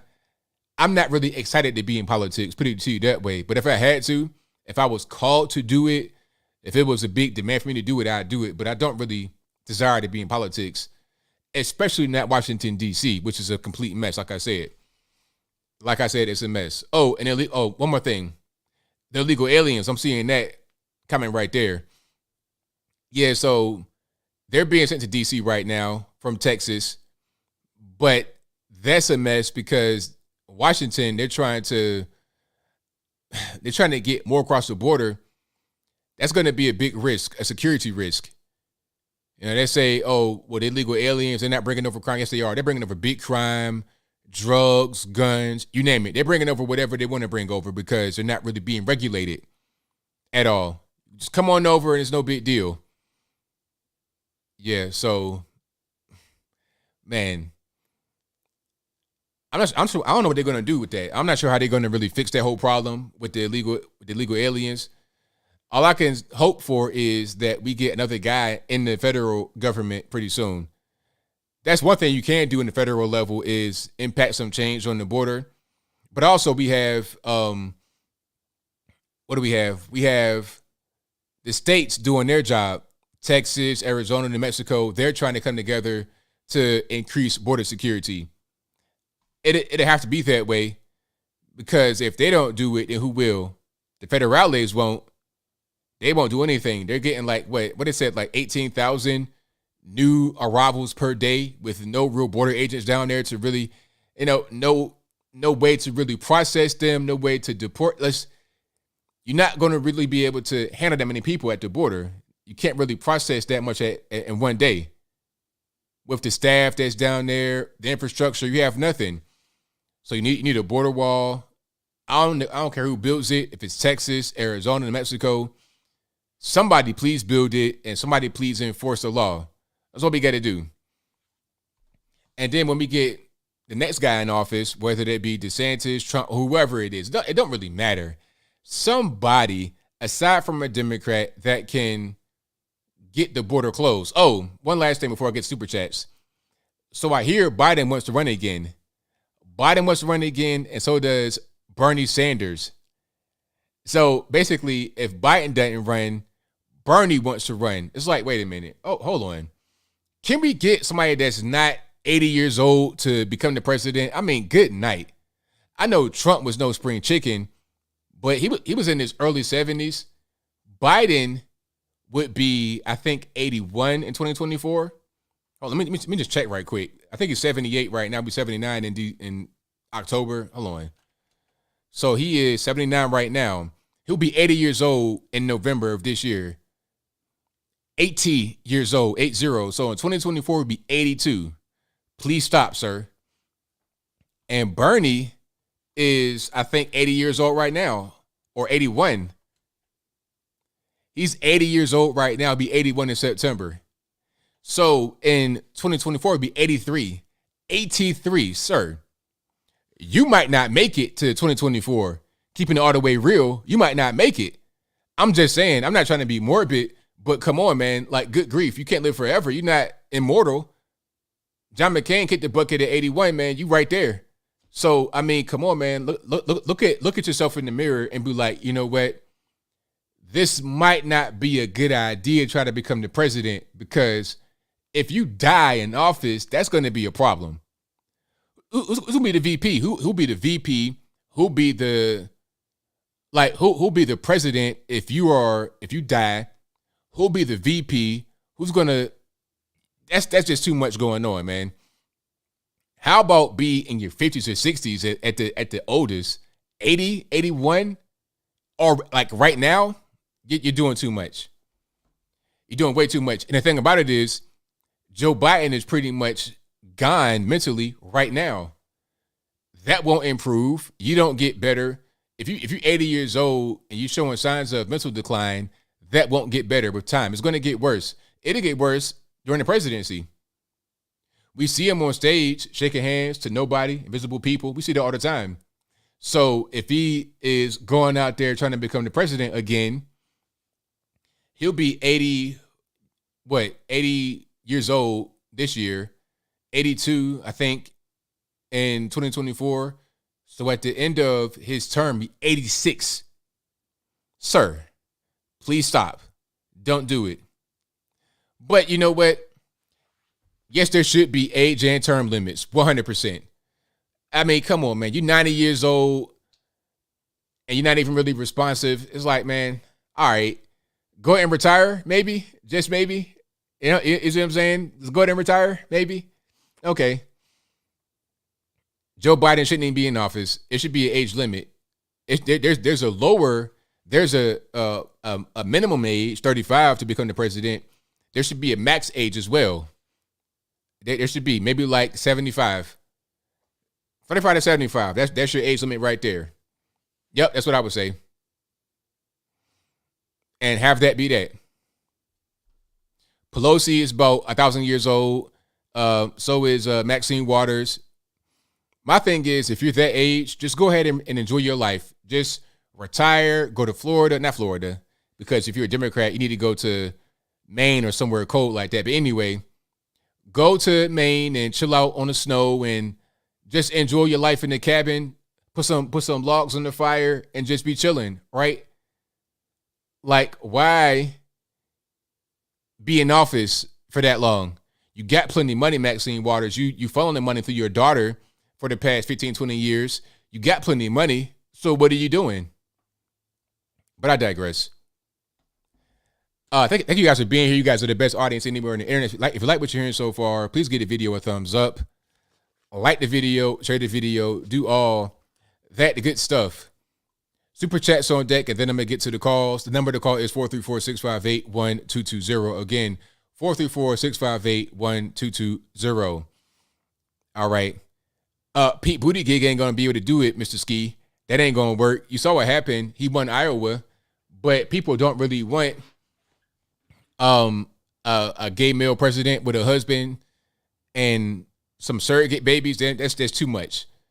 You know what I mean? That's just too much. I'm not trying to be LGBTQ elemental P phobic. I'm just saying the reality of the situation. That's not a thing that is bipartisan. No pun intended. But let me get to the super chats. Thank you to Caius Proximus, who says, ABL, you think Trump and Musk will be competitors? They are, because Trump has Truth Social. And Trump did not want to come back to Twitter, or does not want to come back. He can't come back because if he goes back, then he loses Truth Social. You see what I'm saying? A big part of the reason why people are over there on Truth Social is because of Trump. If he leaves, or if he has Truth Social and Twitter, what's the point in being on Truth Social? Because Elon's over there, he did brought freedom back. It's all good, and Trump's there as well. Just go to Twitter, because Truth Social is not different from Twitter. See, that's what I'm saying. It's like, if you're going to create a social media platform, make it be different than what's out there right now. Because if you create a Twitter clone, why would I go to your website versus the other website? And let's say, for example, I go over there because of some freedom of speech issues or whatever. All right, well, if they fix it on the first platform I was on, where I was at for about 10 years, why would I go back? It already happened. People are going back to Twitter because Elon's over there making it right. You see what I'm saying? So I'm going to just go back to where I already was for a long time because they didn't fix it. And if Trump leaves, there's no point in Truth Social. So you got a bunch of money into it. He has Devin Nunes. He didn't quit his job as being in politics. You got to stay on Truth Social now. You can't go back. They get to Honda K24 FJB LGB, who says, just becoming a new supporter. And also MAGA US Canada, thank you for that. Thank you to Tina for being a member of the squad and saying, hi, Anthony. Thank you for that. Appreciate you. Thank you to Black Panther X, who says, good afternoon, ABL. Much love and respect, fam. I personally over with the scamdemic and the demon rats control since day one. Who listens to Fauci? I sure don't. And thank you for your super chat, boss. Appreciate you. Thank you to Valerie Rogers, who says, be careful of private schools. Too many are left-leaning. That is correct. That's something else. A lot of these private schools are also very, very left-leaning. A lot of weird stuff going on, and they're very expensive. I saw one dad talking about he pays like $45,000 a year. I think it was like $45,000 a year, and his daughter was still being indoctrinated. You're paying $45,000 a year for your daughter to still be filled with garbage in the school. I'm sorry, if I'm paying that much money, man, please, I'm suing the school if I get back an Antifa member. I'm suing the school for my money back, 100%. They get to Caius Proximus, who says to H with the New World Order and their BS. I think it's to Kelly Albert, who says her Democrats are desperate and seriously considering taking action to forgive student loan debt. I've heard about that, of course, but that's a non-starter. That's not going to happen, in my humble opinion, at least. That's not really going to work. I think it's a Blast Radius, who says it seems like instead of Twitter workers working to improve and innovating the site, they've been trying to come up with new ways to censor the Democrats' opponents and trying to help them win elections. Oh, yeah. Big time. And you know what I saw? Out of all the big tech companies, like 95% of them, they give to Democrats as far as their donations. I think Amazon was the lowest with like 89% of their employees giving to Democrats. And my question is, well, are they getting anything back? Are they getting little kickbacks back? How does it really work? If you're a high-level person at Amazon, Twitter, etc., do you get kickbacks from these big tech companies? I wonder. Is it just you do all the censoring and whatnot out of pure love for the Democratic Party, or is there a financial element to it? That's what I want to know. Thank you to Blast Radio. I read that one. Thank you to 666 King Drummer, who says, a bit off topic, but what do you think of Wimbledon banning Russian and Belarusian players? Personally, I think it's a bit unnecessary and only creates more resentment between Russia and the West. It's dumb because it's like you banning citizens of a country for what their country did. What's it got to do with them? It's like, look, it's just like, okay, you got Joe Biden in there right now, right? If Joe Biden bombs some random country and kills innocent people, how is that my fault? I didn't vote for the guy. You see what I'm saying? Like, even if I did vote for him, I'm not the guy that did the bombing. I'm not the guy that made the decision. It's not my fault. So why am I being banned? It's called xenophobia. Really, that's what that is. This whole thing with Ukraine has made it okay to be xenophobic against Russia. That's all that it is. Because the thing is, people can say that they're mad at Russia for bombing Ukraine, but the U.S. bombs all the time. We bomb countries all the time, and it's not really a problem. We bomb Somalia, Yemen, whoever. Middle East, we bombed back in the day, what was that, Kosovo or Serbia? One of the two or both, same thing. But anyway, we bomb wherever, and it's fine. Ain't nobody banning us. But you wouldn't have banned Russia and Belarus over Ukraine. It's dumb. It makes no sense. It's hypocritical. It's just theater, really. Again, it's going back to that whole picture of the big Ukraine flag. Ukraine can't breathe. It's the same thing as that. If you're going to be banning countries for what their governments do, then be consistent and do the same thing to other countries and their players, like the U.S. But they don't do that. It's so dumb. It's just Russia hate. All right. Thank you to Blast Radius, who says leftist mainstream media like Washington Post and CNN use the media to cause social chaos within the nation, in my humble opinion. They know what they're doing. Two, they turn up the dial like a radio to cause friction and anxiety everywhere. Correct. Exactly. Like I said, they went to the BLM riots back in 2015, 2016, like bloodthirsty vultures, ready for the drama to kick off. And then they're talking about it in a really menacing way, and they got the camera angle, and they're giving people a stage to perform. And they performed. And then they're like, oh, whoa, where's all our division coming from? They do the division. That's what's going on. It's simple. Thank you to Fauna Faye, who says Fauci might as well put on a Michael Myers or Jason Voorhees mask because he likes to wear a mask like them and caught more bodies than both combined. Facts. Thank you to Fauna Faye, who says the fact that people are complaining about Musk buying Twitter is terrifying. Free speech over everything. Correct. Thank you to Caius Parchment, who says, what about specialized people making floor wages? They don't think about that. They don't look at a person having a special skill as being worth more than a burger flipper. That's their mind state. They don't understand stuff like that. That's a communist mind state. You see kind of where we're going with that? They want all labor to be equal. It don't matter if you're a doctor or if you smoke crack for a living. They want it all to be the same thing. And they want everybody to be paid the same amount of money. Thank you to Fauna Faye, who says, hopefully this upcoming election, DeSantis runs for president. Trump's been slipping with these endorsements lately. He still is my guy, but I'm just saying. Also, so for Cinco de Mayo, are they going to send out one of those skeleton things to get Biden away from the questions like the Easter Bunny? They probably will. That Dia de la Muerte, send it out there. You know what I mean? Send it out there and make him run for cover, get a little bit of escape. Thank you to 666 King Drummer, who says, have you ever noticed how our leaders tell us that Ukraine is fundamental to the West, yet never explain why? Yeah, I've noticed that. And they're not going to tell you why because there is no reason. They just say stuff like that to make it sink in your mind.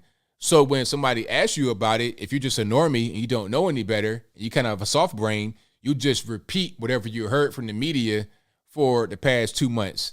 It's brainwashing. People are being effectively brainwashed by the mainstream media.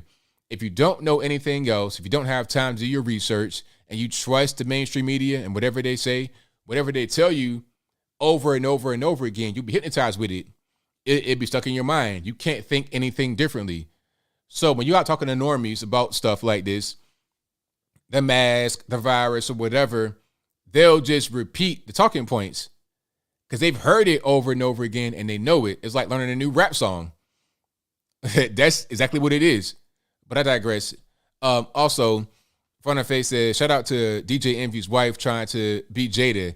10 years, bro. At least Jada didn't go that far. How many more marriages are, I want to say what you said there, but Johnny Depp now, who's next? Yeah.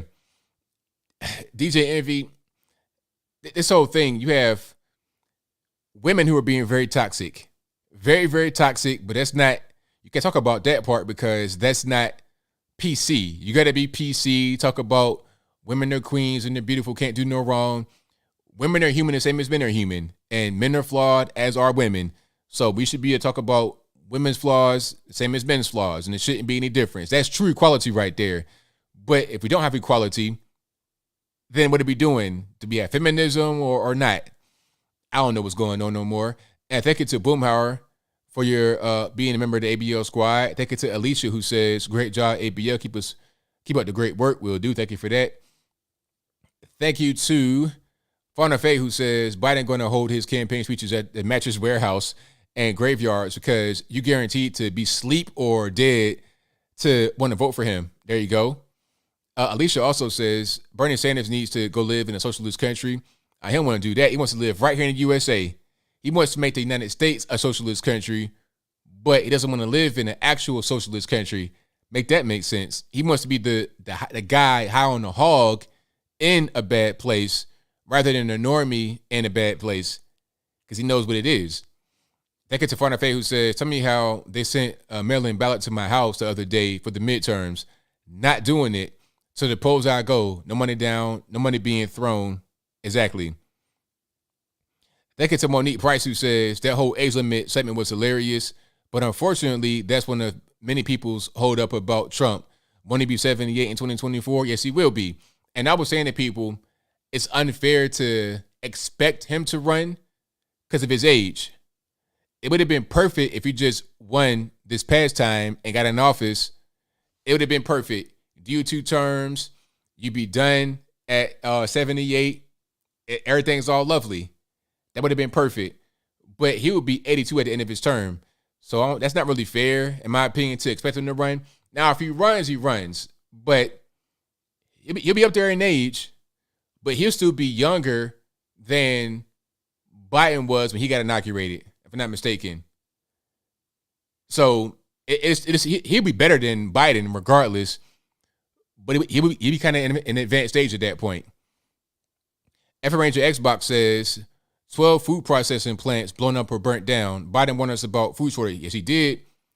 He did talk about food shortages. So maybe he knew something we didn't know. Maybe he knew.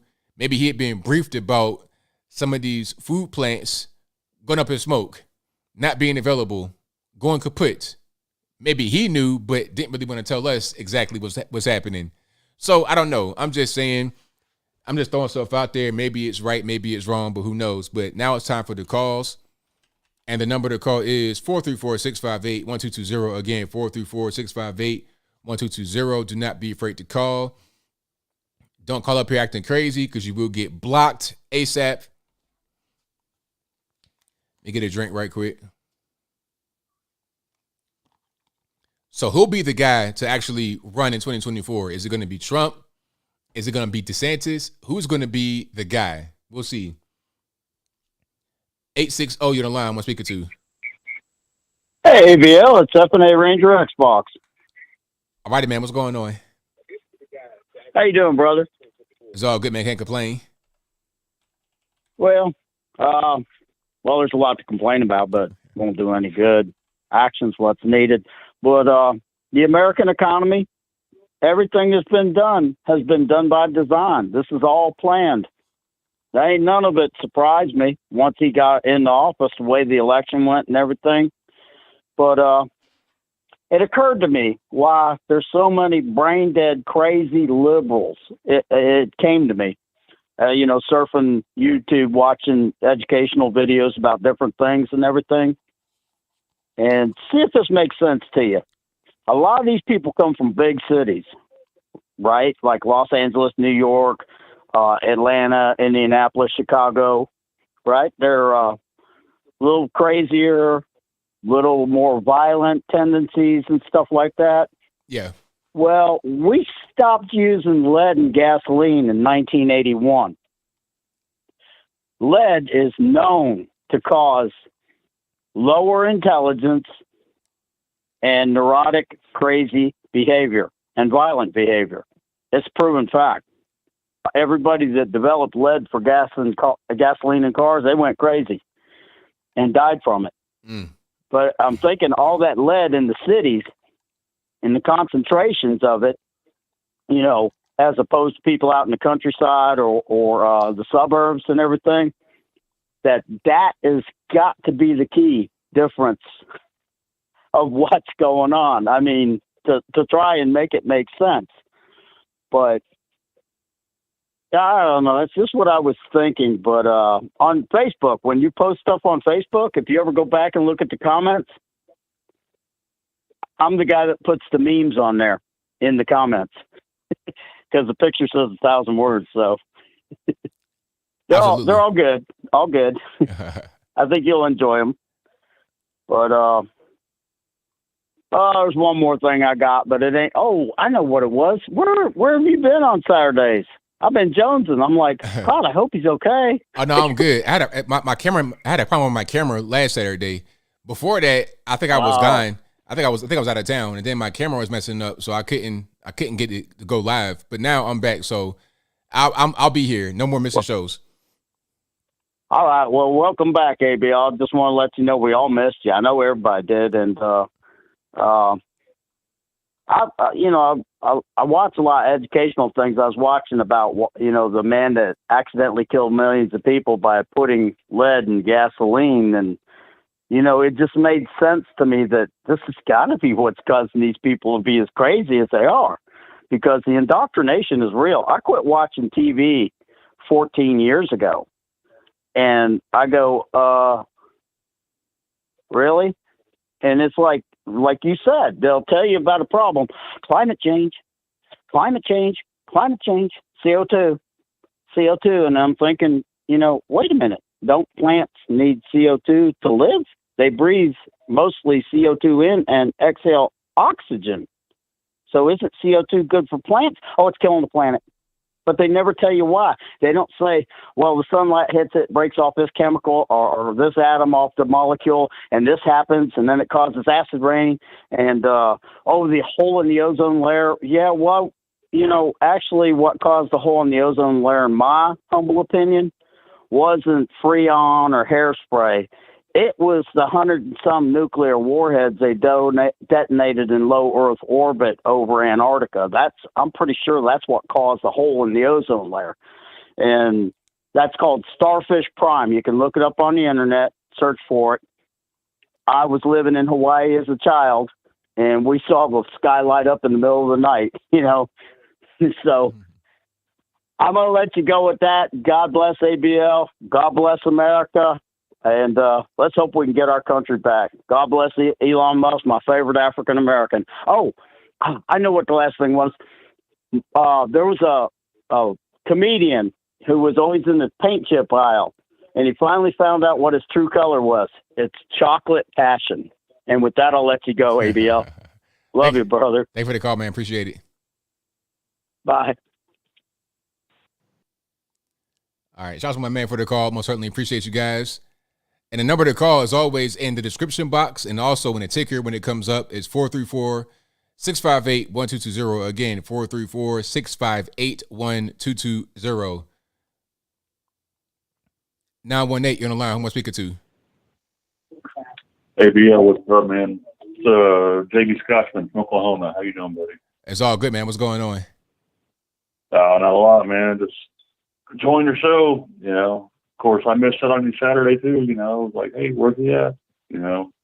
But it's all good.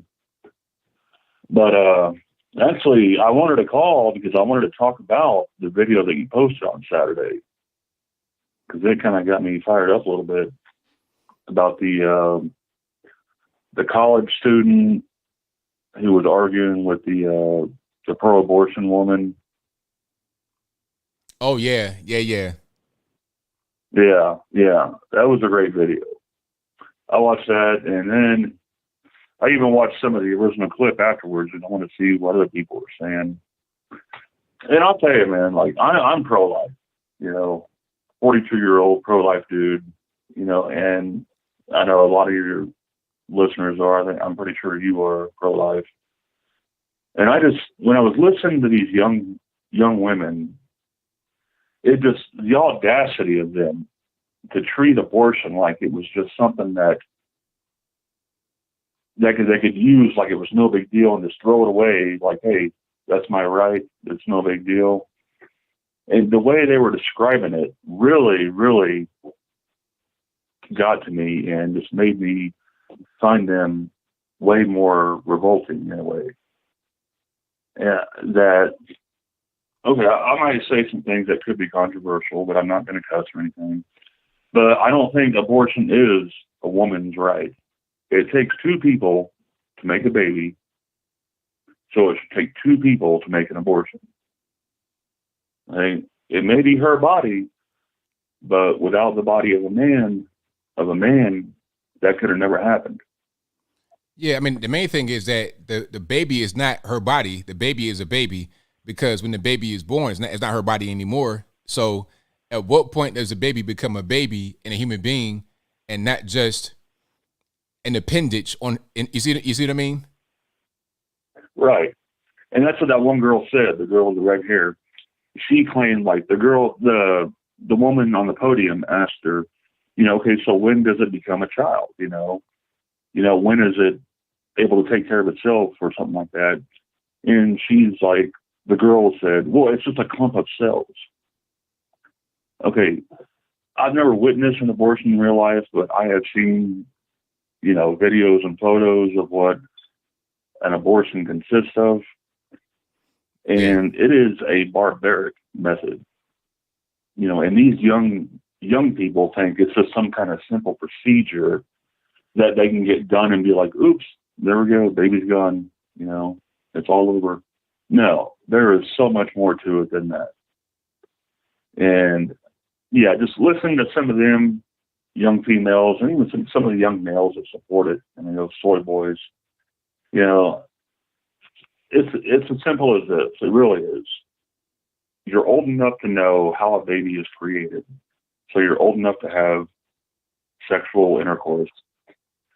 So you should be old enough to be responsible and know that if you're not ready to have a child, then don't do it. I guess that's just the me getting older talking that way, but the way they were talking, it really got to me, the way they were just like, oh, this is a right, that it's a natural right. Everyone has it. We can just throw babies away whenever we want, And that really got to me. I'm like, no, that is not the way it is. Right. So yeah, that was a good video that you posted, and I'm glad I watched that, because I have no idea what's going on in colleges these days with the young kids. So to see that, I was like, oh my God. Yeah, it's crazy. It really is. It is. Yeah, it is crazy. But one other quick thing. You recommended a movie earlier, Devil's Advocate, which is a good movie. I wanted to throw one out there in case you haven't saw it. Absolute Power with Clint Eastwood and Gene Hackman. I don't know if you've seen that or not, but it's worth checking out. Because he talked about how, like, the corruption in DC goes so high, to levels that people can't even imagine. That's what it's kind of about. It's about a lot of DC corruption. So, Absolute Power. It came out in like the early or mid '90s. It's a great movie. So, all right. But anyway, I'm glad I got through it, man. Keep doing your show. Keep it up. And make America great again, hopefully. Right on, man. Thank you for your call. Definitely appreciate you. All right, later, man. All right, shout out to the caller. We got quite a few calls on line. I'm trying to get to everybody as soon as I can. Y'all just hang tight. 913, you're on line. Who am I speaking to? This is Tammy. All righty, what's going on? Oh, let me get you off my headset. Or can you hear me okay? I hear you well, yes. Okay. I didn't know if you talked about the letter from that January 6th prisoner. Let me get in the house so this dog won't keep barking. The January 6th prisoner, the 20-year-old guy named Jeremy. It was on Fax Matter and it was on Epoch Times. And he's a 20-year-old Green Beret named Jeremy Brown. And he's been sitting in jail for the past 7 months as a January 6th political prisoner. his crime was one misdemeanor count of allegedly trespassing on U.S. Capitol grounds. And and he wrote a letter, and he put it out there. It's just recently, and it's basically telling the whole story about these guys coming to him and trying to see if he would work against groups of people that they could kind of consider to be terrorists, domestic terrorists, like basically trying to get him to get on their side and work during the January 6th get together. And he said no, he didn't want to have anything to do with that. Well, then he went to the January 6th thing, and this FBI guy contacted him and found out he was there. And one thing led to another. Anyway, they ended up, after he got home, well, he realized all the stuff that was going on. He sent the FBI guy a video of Ashley Babbitt getting shot. And he went on home after that, and then they came and arrested him shortly after that. And it was the same guys that tried to get him to work for them, the FBI guys, that they ended up coming and arresting him for some, nefarious fake reason. And he was in there for 7 months. And he said that it was an FBI setup, basically. He tells an entire story, and he's got a website. He's got a website called, let's see, his name is, oh, darn it. I just had it pulled up. Jeremy Brown is his name. Okay, Jeremy Brown. And yes, Jeremy Brown is his name. And he's got another channel called Just Another Channel. It's called Just Another Channel or something like that. And there's a video on it. But if you can't find it, look under Facts Matter or look under Epoch Times, and it shows the whole video and reads his letter, his entire letter. And it's very interesting. Anyway, his name's Jeremy Brown. And that's really all I was calling to say. I missed you Saturday, but I heard you were busy, so I appreciate you, and I will let you go. I'll talk to you later. All right, thank you for the call. Definitely appreciate you. Okay, bye-bye. All right, shout out to the caller. Let's get to some more here. Let's go to 559 on the line. Who am I speaking to? ABL, Patrick from California. How's it going? Everything's all great, man. How about yourself? Oh, good, man. Hey, thanks for letting me call in. I just real quick wanted to make a comment on Specialist Evans. Rest in peace to him. God bless him and his family. Kuwait and Iraq veteran, was deployed there and also Operation Lone Star, who selflessly gave his life to dive into the Rio Grande and rescue illegal immigrants who were unfortunately drowning as well in the river. He wound up killed in action. And it's unfortunate how the whole situation wound up to begin with Biden doing this to the state of Texas, essentially having all of these caravans of illegals coming up, and now our soldiers are getting killed because of it. It was also disgusting to me, very disgusting, to hear Jen Psaki say that she wanted to clarify he was a state-employed soldier of the National Guard and not for the federal government. And I felt that that was a statement to sidestep the fact that Veterans Affairs is not going to be paying his family any pension at all due to the fact that he was deployed stateside defending his country in Operation Lone Star and not deployed overseas in a battlefield or in a installation that we have across the world. I thought it was very disgusting. I do hope that Ken Paxton, who is the Attorney General for the state of Texas, sues Veterans Affairs. And I hope that Greg Abbott is fully with the fact that he does need to get some sort of pension going for Specialist Evans. I did hear that they were working on something, which is great. And I do think that Veterans Affairs needs to rework the entire system, because this is just like how veterans in Vietnam were treated. My uncle being one of them, he wound up dying from gangrene.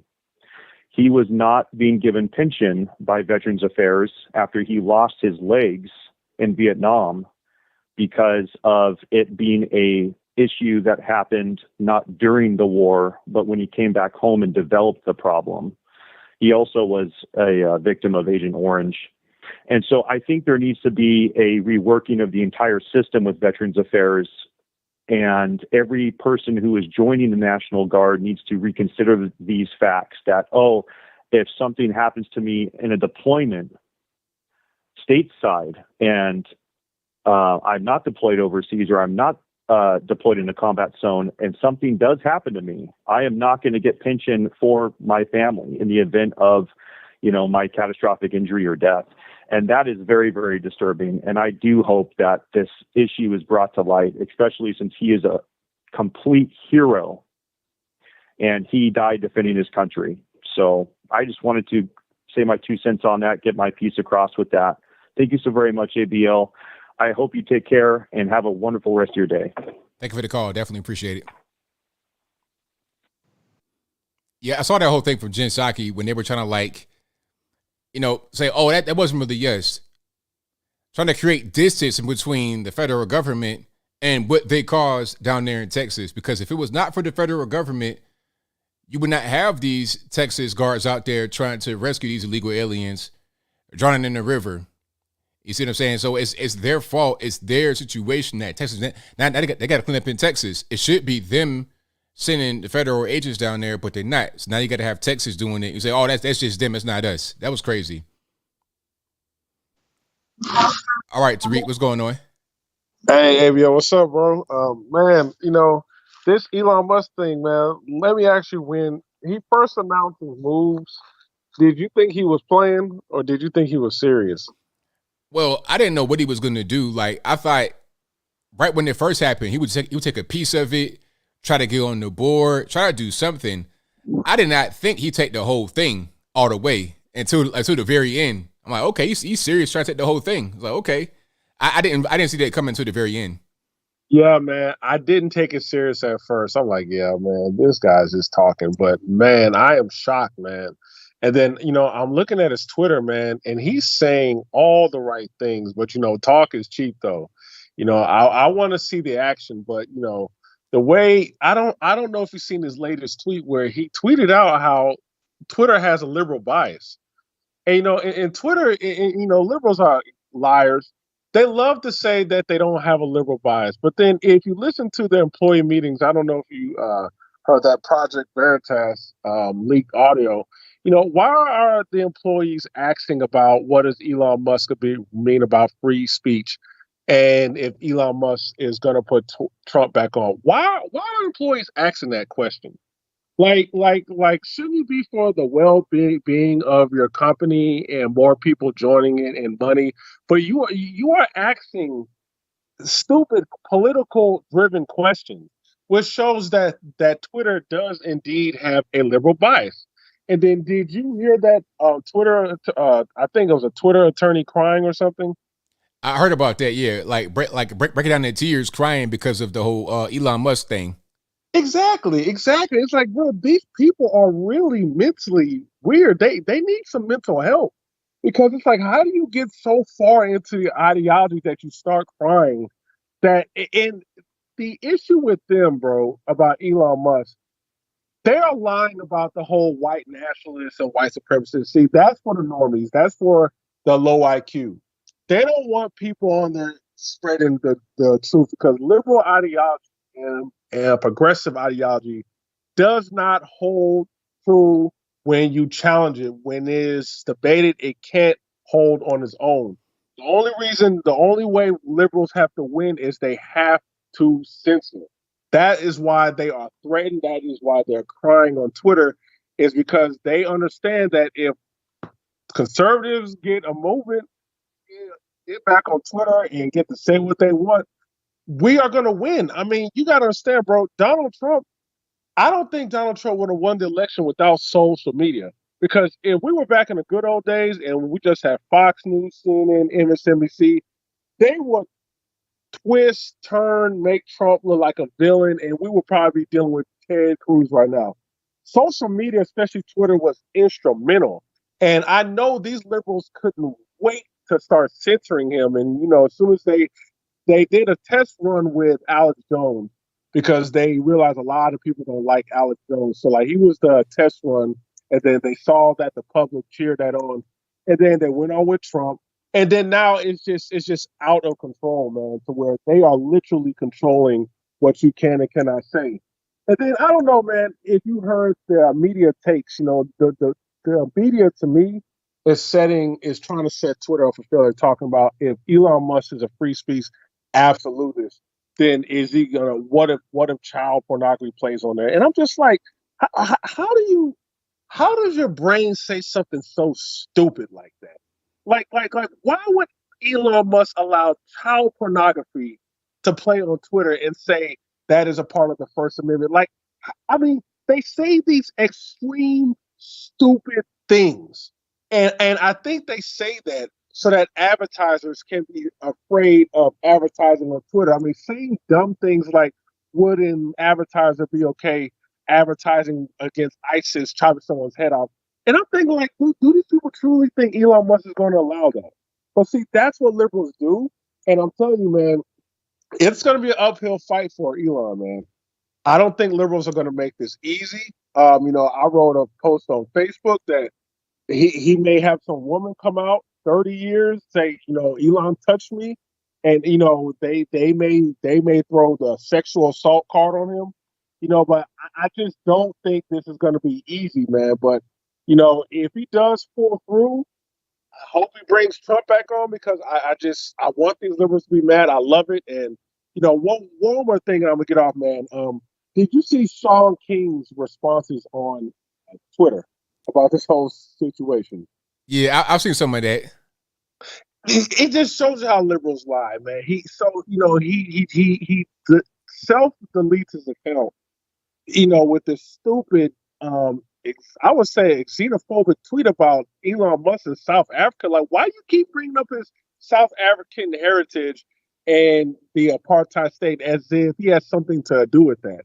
So he torches his account, and then he comes back responding to Donald Trump Jr. saying the only reason why he deleted his account because January 6 hackers sent some death threats. And I'm like, these people are liars. Like, I'm looking at this and I'm like, liberals literally, they make things up and they just post it. And I'm like, doesn't Twitter have some, I thought they have a misinformation law. Is he not going to get censored? But yeah, man, that's all I want to say, man. This is incredible. And I hope Elon Musk, he walks the walk and not talk the talk. That's all I got to say, man. Thanks for the call, man. Appreciate it. All right, take care. Yeah, I mean, that's crazy. January 6 hackers. Like, come on. Like, that don't make no sense.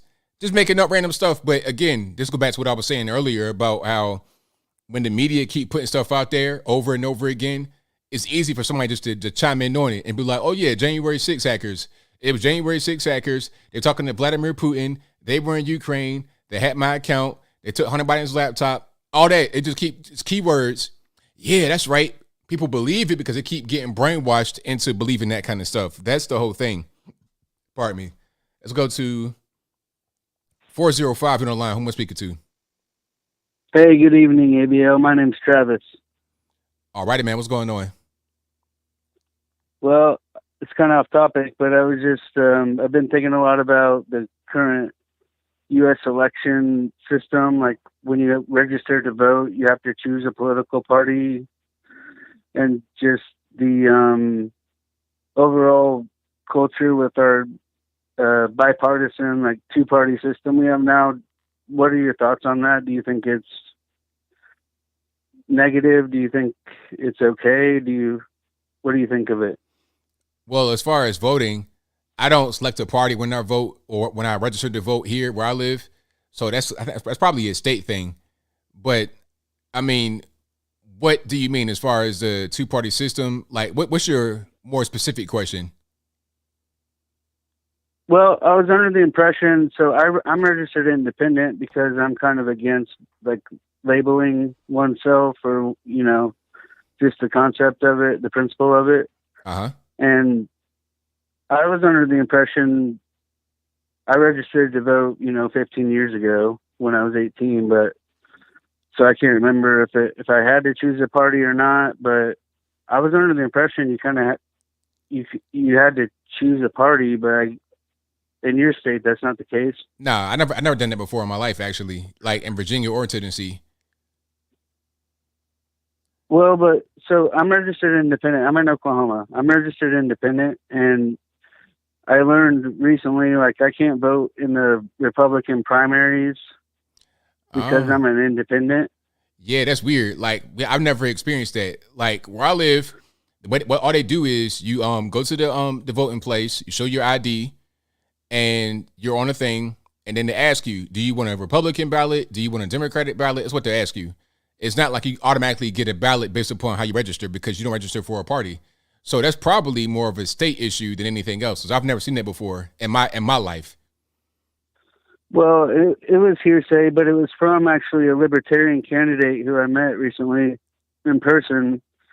He's running for Senate here in Oklahoma under the Libertarian Party, and he informed me that since I'm registered independent, I can't vote in the Republican primary. So I just thought it may not be true. I'm sure it is, though, based off the source, but I suppose so. But I think it's a state issue, because I vote in the primaries. I vote all the time, and I've never had that problem. So I'm not really sure how that works. Okay. Well, outside of that, we all understand, you don't have to be Republican or Democrat, but the society, the culture nowadays is that mindset, and I think that's what's causing most of our problems. People like to be labeled or choose to be labeled, and I just want to get your thoughts on that, and that's it for me. Thank you. Thank you for the call, man. Appreciate you. Yeah, I think that it shouldn't be like that in the States. You shouldn't have to identify with a certain political party to vote, because things may change. You may not necessarily vote one way all the time. You may actually live in a place where the Democrat might be the better option. Normally you wouldn't do that, but if you got two people that are running and the Democrat is actually more conservative than the Republican, I mean, it could happen. You never know. So you may want to just go, or you might want to vote independent. So, yeah, I don't really know how that works, but it shouldn't be that way. I've not experienced that in my life, but if you live in a place where that's going on, it shouldn't be going on, at least in my humble opinion. But let's go ahead and move forward here. Let's go to, all right, 929. You're on the line. Who am I speaking to? 929, hello. Hey, Anthony. Yes. Today the fascist Brandon regime just started disinformation governor board, which will assault on the First Amendment of We the People, on the crack hand Brandon laptop, and the convict group, the person chat disinformation. Yes. Do you hear about that? Did I hear about what now? Also about the election fraud too. Election fraud. Election you fraud? Hear about that? Election fraud where? No. I say about the fascist regime just started this information governance board under the Homeland Security. Do you hear about? Yeah. So you're talking about the Brandon regime, and they want to have a disinformation board to crack down on misinformation being spread? Yes, the so-called like the COVID-19 misinformation and the gossip like that. Yeah, I think I have heard about that. Yeah, so they want to start this from Homeland Security. Yeah, I did see that. Yes, just start right now. And the person will be the hand of this information. Her name is Nina Yankovic. So she was a member of the Clinton Fellowship and the advisor of the UK government strategy communication. Okay, very interesting. So she has ties to Ukraine. So, yes. So I bet she tied to the Kraft hand branding laptop. I see. Oh yes. And do you hear about like multiple brands hit on the food brands? I mean, it is not just one brand; it is multiple brands, and it is not hit random location, but it hit directly at the food brand. Did you hear about that? You're talking about the food plants that have been burned down and attacked over the past few. Yes. Yeah, I've heard about that, and all over the country, different places. Yes. Yes. I mean, that happened in the 2019, but it just like it keep increase more targets. And about the pedo gate, which I mean Bill Gates, well, because he's tied to Jeffrey Epstein, that's why I call him pedo gate. Well, he's now the launchers, the farmland owner. Okay, you talking about Bill Gates, the largest farmland owner? Yes, Bill Gates. Yeah, I'm with you. Yeah, I mean, it's pretty disturbing how you have all these food plants that have been destroyed or burned down or whatever, and now Bill Gates is the largest farmland owner, and he'll be producing food. So maybe the whole thing is to have him control more of the food supply than he did before. Yes, and this is like the World Cold Forum, like you will own nothing and you will be happy. And yes, Bill Gates, like he will make you eat bird or the nasty chemical fake meat mixed with soy milk, like that. That's right. They want us to eat synthetic meat products, which I don't want to do because it's going to be very dangerous.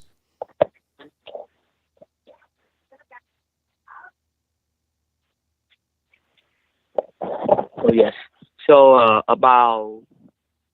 did you know? I think 2017 about the Las Vegas shooting. About what now? The Las Vegas shooting. I mean, long ago, during the 2017, I think the Las Vegas shooting. I'm not sure. Or do you know the Las Vegas shooting? Like the old guy in the tall building that they so-called like he used the sniper to shoot down the convention rally where people play the country song. Oh yeah, the country music that was in Vegas. Yeah, I remember that.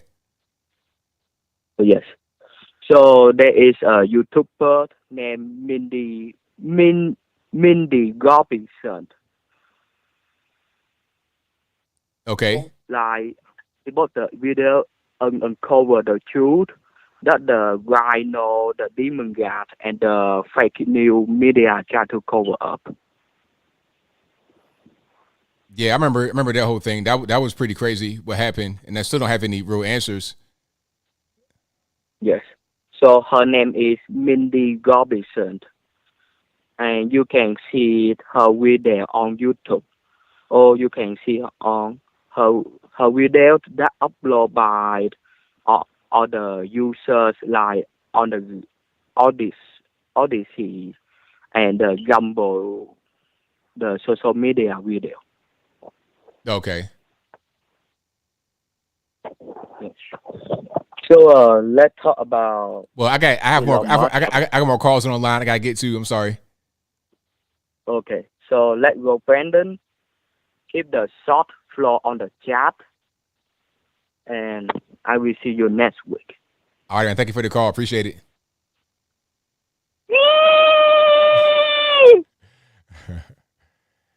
All right. Shout out to the caller. All right, let's get to some more here. The number to call 434-658-1220. 276 on the line. Who am I speaking to? Hi, ABL. This is Michelle from Phoenix. I was calling, and thank you for your show. So I was calling. There was some good points. One that kind of stuck out to me was the one that the gentleman made about a two-party abortion rule, so to speak. So a woman, be mandated to get the consent of the father before having an abortion. And I think the only way and I think it's a great idea. I think we need to throw everything at the wall to kind of push back on the faux abortion rights. But, the only way that's going to work is for men to take it seriously and lobby for these types of things. I just see so many obstacles, bringing men to the table to get them to really push forward. But that would be the way, and maybe could be the only way to get something like that, or break this whole abortion, my rights, my body, my choice down, is if men really just stood in the gap and started dealing with these issues. I think that was a great point. But one thing I wanted to bring up to you, I don't know if you've heard about this, but here in Phoenix, one thing that kind of triggered this to my mind was when the young lady was talking about January 6th. I think most of us kind of know, all the false flags involved in that process. But, we need to be much more discerning. We all want to support our police. I'm from a police family, definitely want to support the police. But we need to start being discerning about our departments and really taking seriously their roles in our community. We have a local police chief that basically worked with our district attorney and set up false flags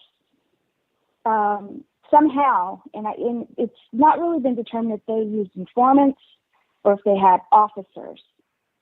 But they created these gangs who recruited people into the gang, right? And then created a scenario for a protest and then arrested these kids during the protest, right? Okay.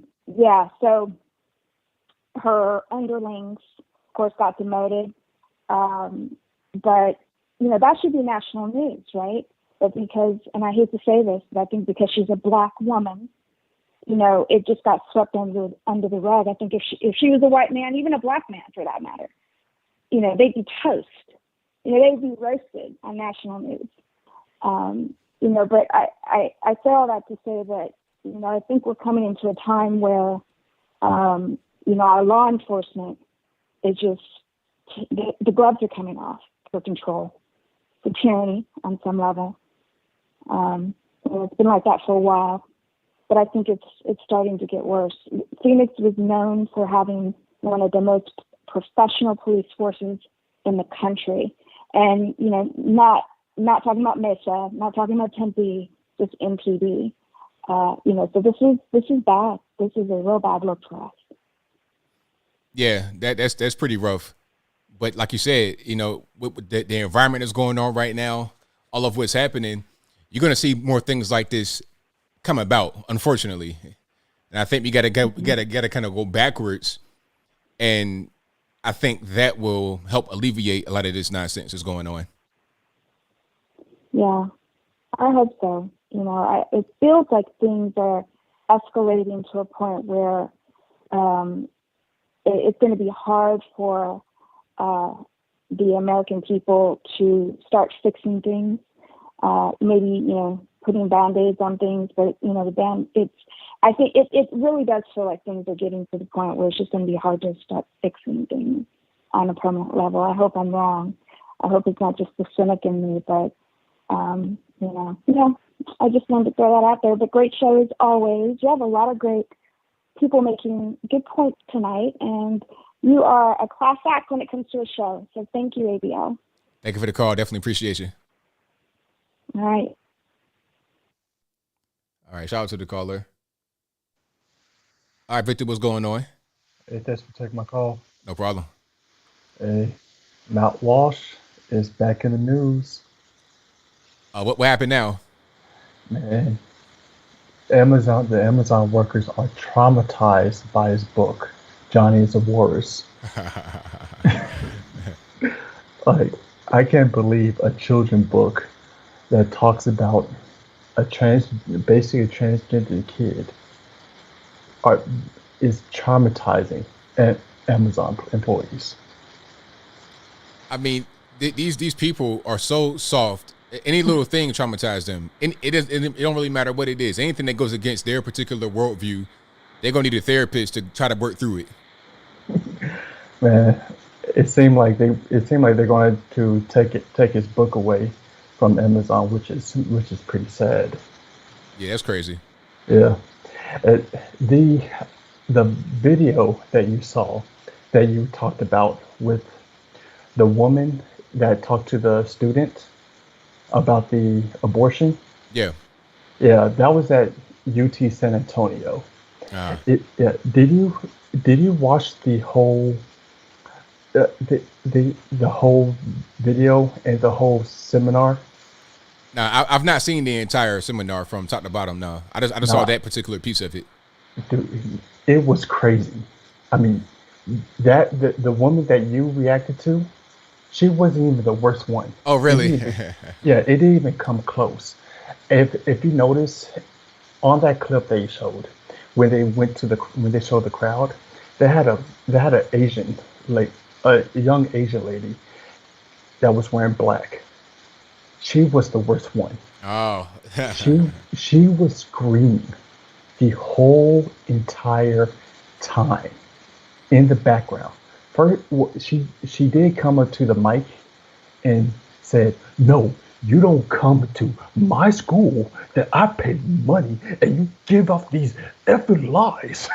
Wow. Yeah, and the one of the higher ups at the school. I mean, it got so bad that one of the higher ups at the school said that, "Hey, we need to be respectful and we need to allow the speaker to talk." And that didn't even, well, it worked a little bit, but yeah, it was that thing went off the walls.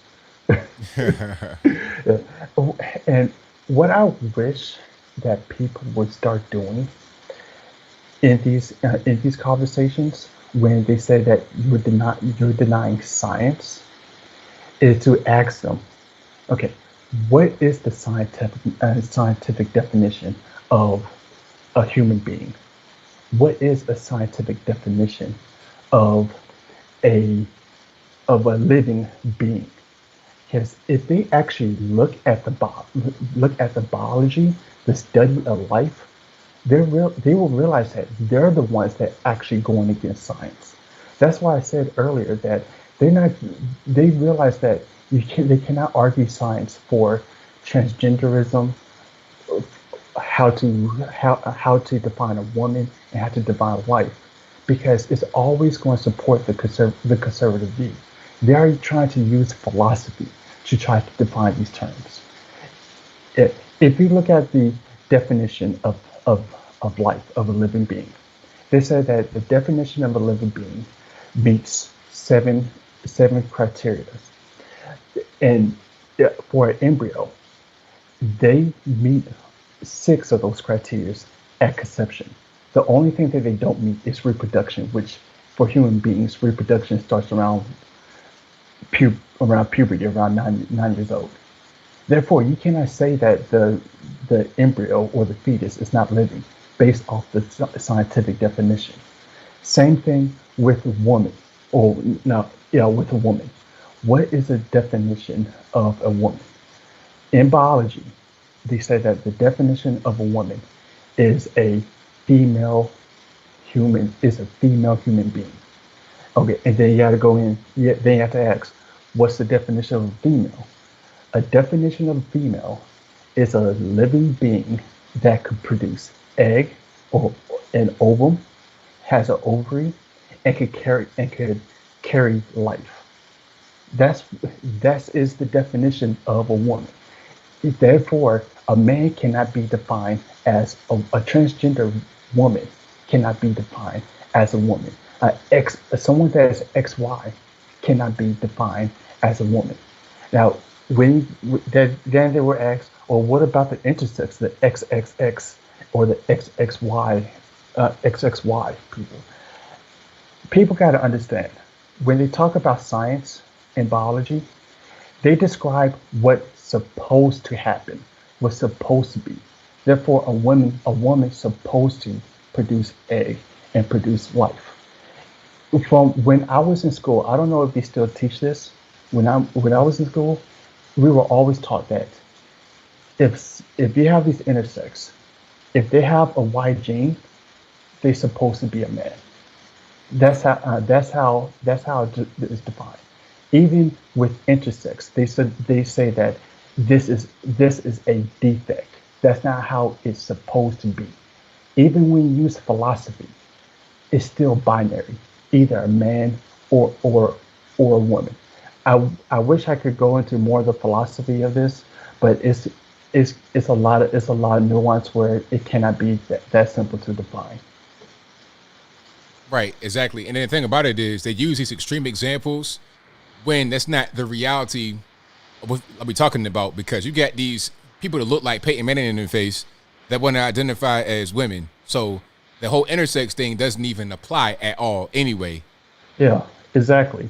Exactly, because in reality, just because that you have this intersex, that doesn't mean that they weren't supposed to be a man and they weren't supposed to be a woman. If intersex is truly something that's normal, then why can't they reproduce? Right, exactly. Yeah. Exactly. Anyway, thanks for taking my call. Thanks for the call, man. Appreciate you. All right, bye. Very well said. I couldn't have said it better myself. I mean, the whole intersex thing, they just use that as an excuse. They just try to say that because it's like, okay, well, what about this? Well, what about it? Ain't nothing else to it, really. You know what I mean? Either you're a male or a female at the end of the day. All this extra stuff, they talk about intersex. It's like, look, sir, you look like Ryan Reynolds. You played Deadpool in the movie. What are you talking about? Any kind of other stuff? You are, when you were born, they put a blue blanket on you, spat your hind parts, give you the mama, and then that was it. Now, all of a sudden later, you want to identify as something else. If you want to identify as that in your mind, then that's great, but don't ask me to play along with all this nonsense. Yeah, you see what I'm saying? Don't ask to go into the women's restroom or the locker room at all. Let's just not do that. Point blank, period. But the number to call is 434-658-1220. Again, 434-658-1220. And you know the thing about all this is weird because these people want to put so much importance on your identity, on your race, on your gender, and all that kind of stuff. But at the same time, they talk about how we should not be categorized or identified by those things. It should be all about equality and whatnot. But if we got equality going on, how are we at the same time going to have all this division and identification based on your particular piece of identity? Make that make sense for me. It does not make sense, but it is what it is. Yeah, it's really no gray area. It's pretty simple. It's pretty straightforward, cut and dry. But unfortunately, that's just not what people think nowadays. Right? That's just some people think nowadays. Let me go ahead and restart Skype right quick because I had some calls that were trying to come in, but they were not allowed to. Let's go ahead and restart Skype. And let's go ahead and get back to it. There's also an email in the description box if you want to use that. Let's not have Skype get loud on me. All right. And let's try it that way. There we go. If I don't have any calls, I might end early, but we'll see. Because I had some calls that were trying to come in, but they couldn't. Skype's weird, but that's fine. I'm going to read some of the chat here while I wait. Yeah, like the hermaphrodite, all that kind of stuff. That's not, the people that are transgender don't even really identify. That's not even what they are.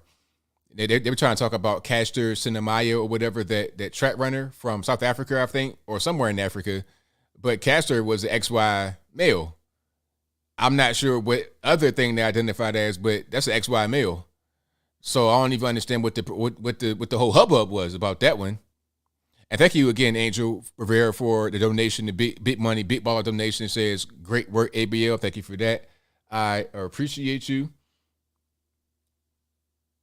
All right. 850, you're on the line. Who am I speaking to? Hey, Brian. I'm sorry, Anthony. All righty, what's happening? Yes, sir. It's Greg. Yeah. This whole thing about gender really pisses me off. I work with a transsexual, and I hate this whole pretend game. It's just so dishonest. Yeah, it is. It really is dishonest because it's like whatever somebody identifies as, that's their business. But I know what I'm looking at here. If you about 6'3", you got this big chiseled jaw. Let's not play games, okay? Whatever you do in your private life, that's your business. But I know what you are. Let's just leave it at that. Exactly. And leftism is all about this whole pretend game. Let's pretend things are real, and that's the way it is. And that's not the way it is. You know, you can't misgender somebody at birth. You look and you see if the baby has a penis or a vagina, and you automatically know whether it's a female or a male. There's no guessing about it. It's But so they want to simple. pretend like that's the case, and I don't like that. It's just creepy. Not only that, but I heard a story about a guy that got fired last year because he misgendered somebody. I mean, what happened to freedom of speech? You can't call a spade a spade. I mean, come on, get real, man. You know? Yeah, it's pretty silly. This is getting crazy and out of control. I noticed this became a big spike in interest back in 2016. Ever since 6 years ago, since the election, you know, they've been promoting this whole transsexualism. Now I refuse to say transgender because it's not transgender, it's transsexualism. And I like saying that because it really pisses off the left. It's one of the ways one of the weapons I have to use against the left is freedom of speech. By saying transsexualism, they hate that. They would say it's transgender. No, it's not transgender, it's transsexualism. So I work with a guy like that who's pretending to be a woman. It's like, his name is June. It's like, you know, what am I supposed to say? I can't say, oh, he can help you.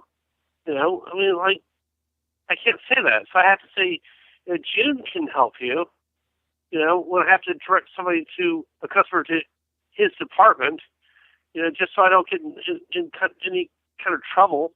You see what I'm saying? It creates all kinds of verbal, you know, problems. Right, yeah, I'm with you. Yeah, sorry, that's all I had to say. You know, it's just, I mean, I'm just tired of this. You know, you can't fight biology. There's only 2 sexes, not 57 genders. So anyway, all right, man. Have a good night, man. Thanks a lot. I'll talk to you soon. All right, thank you for the call. Appreciate it. Thank you. Take care, man. Bye.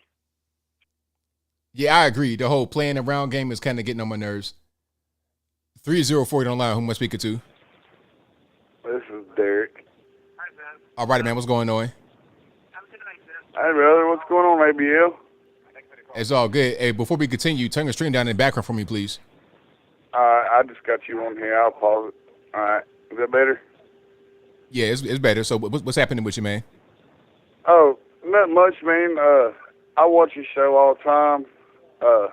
You and Salty Cracker usually on at the same time. But anyways, you say you from West Virginia.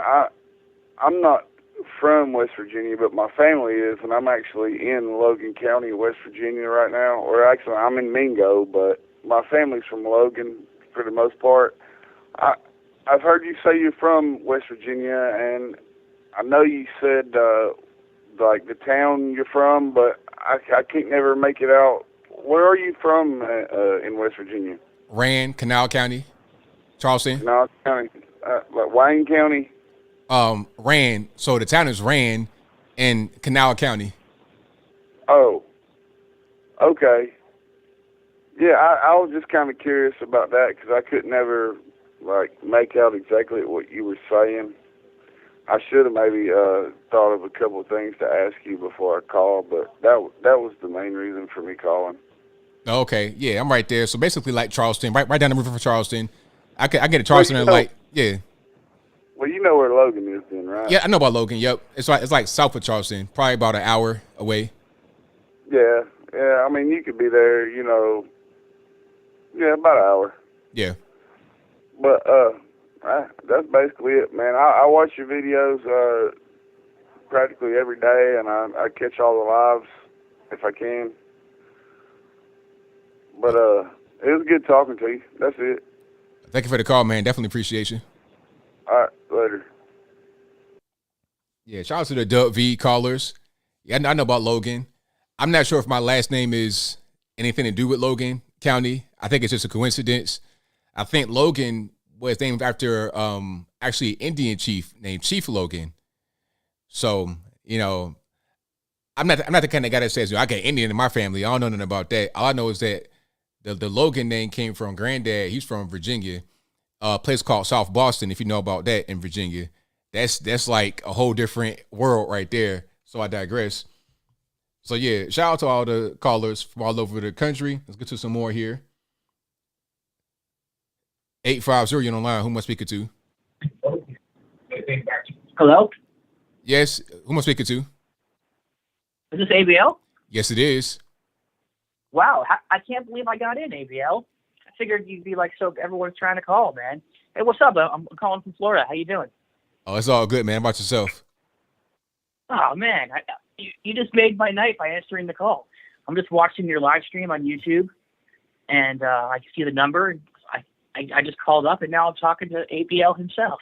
You're the man. It's all good, man. So what's on your mind? What's happening with you? Oh man, it's just so nice that you do what you do, and you do great work for Americans, and I hope you never stop, and you and your friends always keep preaching what you're doing. I'm a musician, so my friends are all loony lefties, and I'm completely silenced in my life because I want to keep my friends, keep my community, but I have certain friends that I speak to about issues, and I tend to agree pretty crazy, for a musician, I'm pretty right wing, I find myself, I don't even know what that means, but I agree with everything that you and your friends think, and it's logical, and it's changed my life, and I can't thank you guys enough. Well, I'm glad you have been able to change for the better and come to the light. So I'm glad to be part of it, man. So, hey, my gratitude is to you, to listening and watching. So I appreciate you, man. Me too. God bless and keep doing what you're doing, ABL. All right, now. Appreciate it. All right. Good night. And shout out to the caller. I like calls like that. Like hearing those. Good stories. All right, Skype caller, who am I speaking to? Speaking to James, how you doing? It's all good, man. What's happening? Yeah, Logan, I just wanted to talk about the transgenders, so-called transgenders. I call them transformers. You know what I mean? There you go. Because they transform. You get it? So let me get to the point. I want to ask you a question. It's probably a rhetorical question. Why you don't see the women trying to go into the men's bathroom? Why you don't see the women trying to get on the men's team? Why it's always the men doing this? Why? Like it's just amazing. Like, and I don't know if you heard a transformer just got convicted to 7 years in jail, added on additional to his time because he raped a female in Rikers. Oh wow! No, I didn't hear about that one. Yeah, he shoved it to the. It was a news article. It came out today because, the federal government is trying to take over Rikers, so they started revealing all this stuff. You can look it up. Transgender rapes female in Rikers. He pushed her down in the shower and raped her. I mean, we it's like we running a circus right now. Like this is like unreal. Like this is like our government is basically allowing people to be mentally ill. Like something's wrong with you when you want to cut off your private part. Like something's wrong with you. Like I just never thought. I'm 38 years old. I never thought that I would actually see this play out like this. And then our government talking about trust the science when it comes to the jab. You can't even trust the science with a man or a woman. Right, exactly. You can't even trust the science. So I'm supposed to trust the same science that you're trying to tell me what I can see in my own eyes. If you don't know what you are on ABL, just go to the bathroom. That's crazy. Exactly. Yeah, but I'm gonna let you go. But I'm just saying, just think on that. All right, A. Thank you for the call, man. I appreciate you. Yeah, great call. I didn't even hear about that. So it's like, what are we doing? Why are we allowing biological men to be housed in prisons with biological women? How does it make any sense? Like, somebody explain that to me right quick. Call you online, speaker to 917. Hi, ABL. This is Corinne from New York. All righty, what's going on? You know, I just called in because I heard that guy call in a few callers ago. He said that it was bugging him, the whole thing about the transsexual push, because it's dishonest. Yeah. And I agree with that. That's one of the main things that is kind of cringy to me. It's like, I don't care if you are transsexual, because you in New York City, you see stuff like that all the time. But do your thing over there. I don't care. Do what you want to do, but don't try to convince other people to lie. And don't tell me that I have to lie and say that you are something that you are not.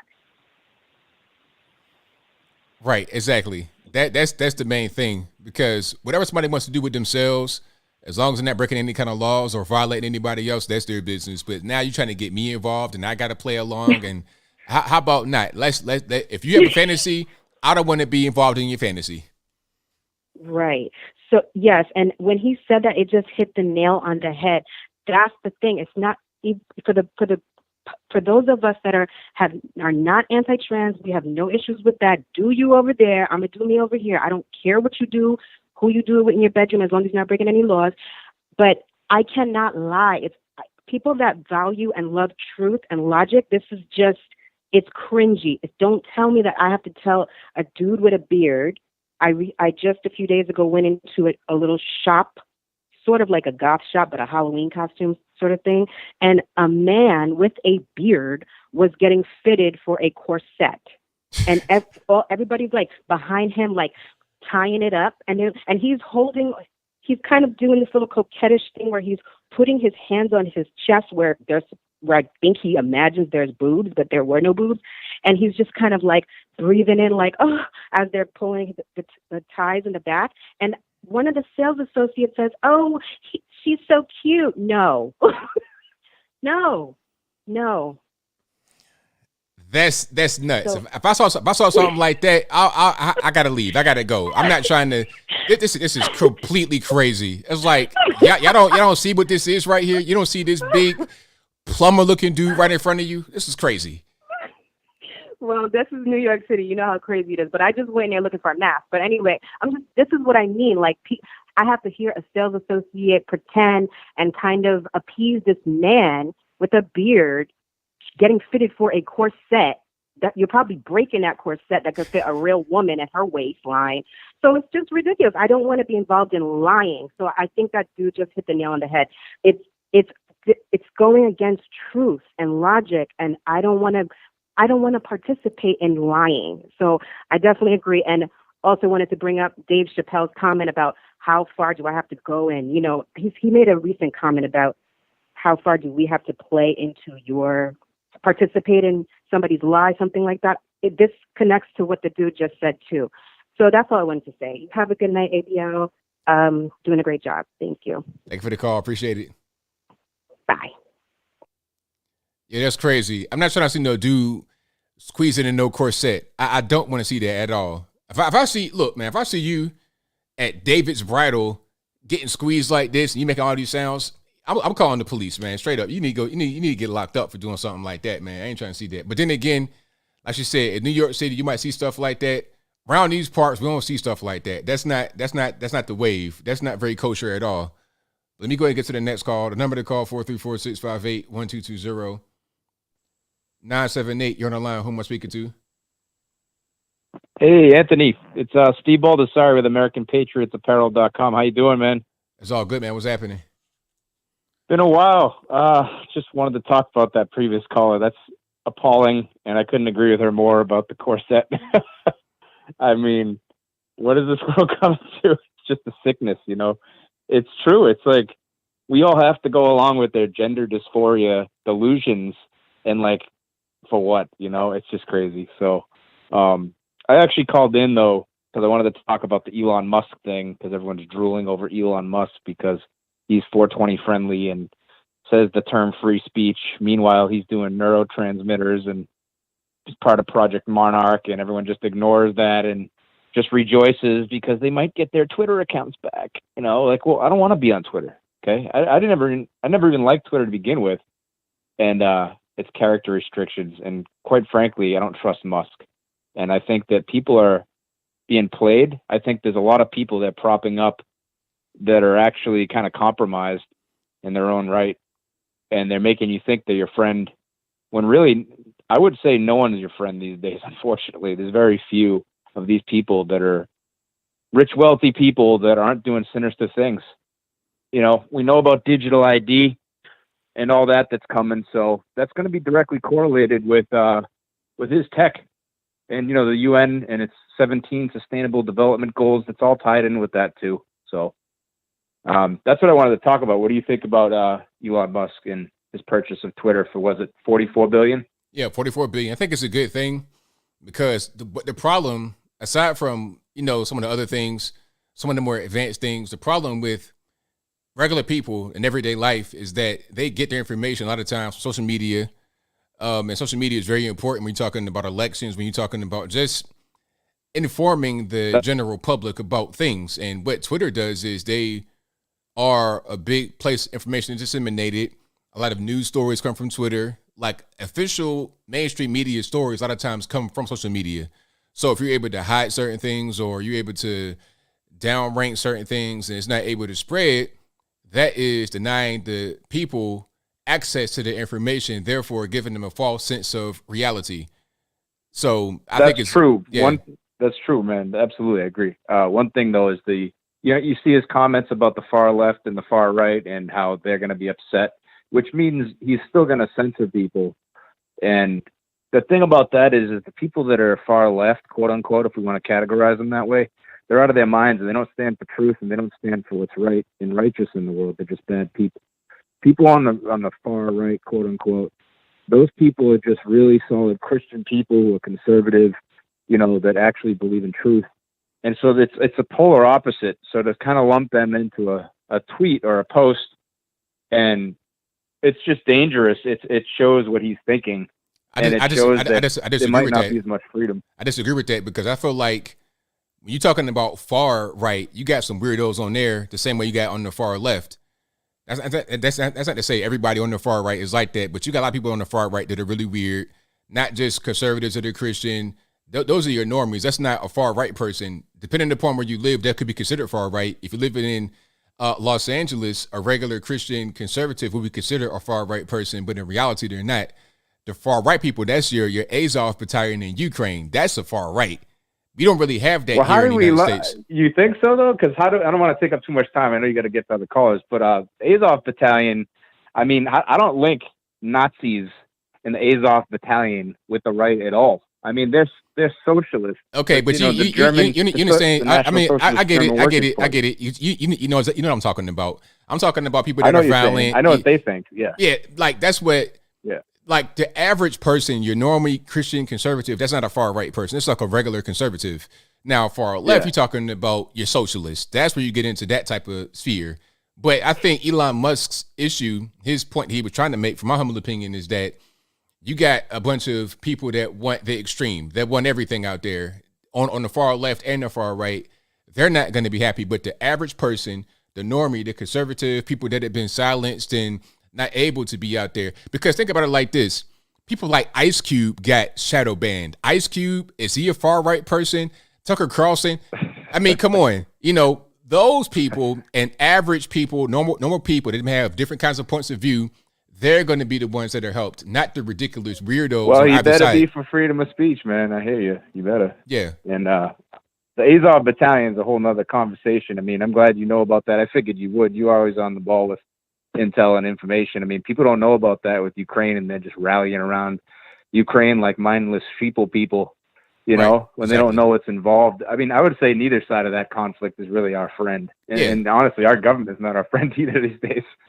Yeah. But I'll let you get to other callers. Thanks for having me on and entertaining my conversation here. I'll talk to you later then.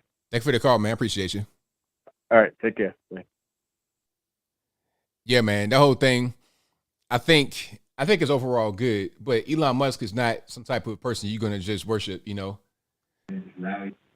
Call you online. Who wants to speak to 615. What's up, man? It's Boom How you doing, ABL? It's all good, man. What's going on? Man, I got something to say, man. So at the beginning of this stream, somebody messaged you and said something about you could tell ABL ain't got no kids because of what you had to say about the kids in the school, right? Uh-huh. All right, so man, that got me triggered, dude. I'm straight up triggered right now. So let me tell you something. So me and Mrs. Boomhauer cannot have children, right? So we adopted a 16-year-old girl who was, man, this girl went through hell. She was abused, and it was hard to take care of this kid. But we did it, and I just want to let you know that this past weekend we flew down to Arizona to Scottsdale and Phoenix and everything, and we watched that girl graduate from college. We can't have no kids, but I'll tell you what, we know how to raise them. So I'm sick of people talking about, if you won't know until you have a kid. What about the people that can't have a kid? And I'm tired of these transgenders talking about, what about the women that can't have no kids? What about the women that can't, they be having hysterectomies? You gonna call them a woman? Yeah, we're gonna call them a woman. It don't matter. Some people can't have a kid, you know what I'm saying? But you know what? We know how to raise them, because I don't know if you saw the video, and yeah, you can tell I'm hot right now. I'm triggered. But if you saw the video from Right Wing Angel, there was these two women. It was a grandmother and a daughter. A baby got into a whiskey bottle and drank some of it. What did the grandmother do? Took that bottle and made that kid drink the whole bottle of whiskey, and she killed the baby, dude. Those are the people in this world that can have kids. And then people in jail now. And that's what they need to be. They need to be up under the jail. You know what I'm saying? So that's got me hot. So I just had to say that, throw that out there. People don't need to be disrespecting nobody because they can't have kids, because some people can't have kids. But look what I did, man. Look what me and my wife did. We actually helped raise this child, change this child's life, and she graduated from college at 20 years old. How about that, man? Amazing. So what do you think about that, dude? You right on point, man. And that's great. That's great that you did that, man. You know, adding to a human being's life, you know, being parents, that's fantastic, man. You know, so that makes a lot of sense. Just because somebody does not have children or they can't have children does not mean they don't understand what it takes to raise, or what the right things are to guide people in the right direction. So I'm glad you did that, and you're right on point, man. 100% correct. Appreciate it, man. Thank you so much for taking my call, man. And man, I don't even know. I think I said a mouthful already, man. But I appreciate it, man. Thank you for letting me talk. Thank you for the call, man. Appreciate it. All right, buddy. See you. Shout out to my man Boomhauer for that. You get a round of applause. Hey, man, that's great. Adopting a 16-year-old child, raising them up, bringing them through college, graduating at 20 years old. It's beautiful, man. Yeah. But I think regardless of whether you have children or not, at a certain point, you know what's right and what's wrong. You know what I mean? You definitely know what's right and what's wrong. I think somebody is calling in now that called in before. You can't call in twice in the show. I'm sorry. But yeah, thank you all for being here. You guys are the best audience anywhere on the internet. So if you enjoy what you have heard thus far, please give the video a thumbs up. Like the video, share the video, do all that good stuff. And if you listen to me on your audio streaming platform, please give me a 5-star rating or review. Whatever you can over there, I most certainly appreciate you for that. 100%. Yeah, that was a very good call. Shout out to all the callers. Really good calls tonight. Anybody been drinking and drugging and thugging and nothing crazy on the line. So I appreciate y'all for that 100%. Yeah. I like that good, sober energy. That's what we got to have. All right. I'm reading some of the comments here. Yeah, but I think Elon Musk is going to be good for Twitter, but we'll see. Now, there's going to be some, what they would call censorship, because the thing is, certain things are illegal, right? The left talking about, oh, well, you don't want to have certain things on here. You can't have everything on there. That's just not how that goes. Some things are not going to be permitted. and that's just what it is. 718, you're on the line. Who am I speaking to? Hi, this is Hallie in Brooklyn. Hi, I'm glad I got through. Yeah, I've been enjoying the callers. As usual, I'm late for the party. I just got it over about an hour and a half ago. But I was just curious. The thing about abolishing public schools. Do you think that the school system? Do you think that's a good idea? I don't know if you were asked earlier, because I frankly do. I think that at this point, people should just either go by parochial or charter or, homeschool or private. But do you think the public school system should be abolished? No, I don't think so, because it's too many kids in it, 50 million kids in it. So if you abolish it, it's like, okay, now what do we do? Where do the kids go? So I think there should be some definite reforms. And I think that if parents are able to enroll their kids in the public, private or homeschool, they should do that rather than public. Yeah, the problem is that we no longer have a shared culture. I mean, I think it's great that parents are complaining about all this left-wing garbage. I saw that.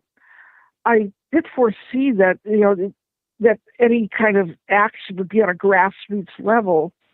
Now, I don't know if there are enough of them, more conservative districts. I don't know if they outnumber the liberal districts, but the thing is, I just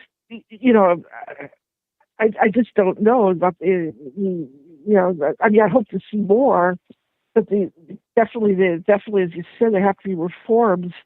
The other question I did have, the thing about Twitter, do you see any parallels between this and what's sort of going on, or what just went on with Disney? And, this, I don't know, sort of turmoil of these, people are trying to, shake up these companies or shake them into reality. I mean, I don't know. Do you see any kind of parallels with that?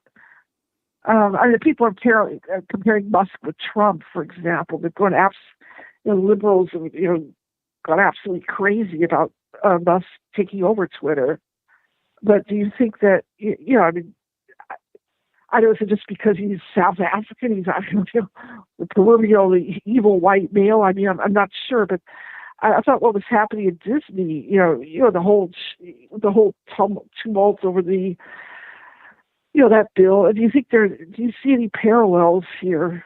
Like, maybe just, these companies are suddenly being besieged.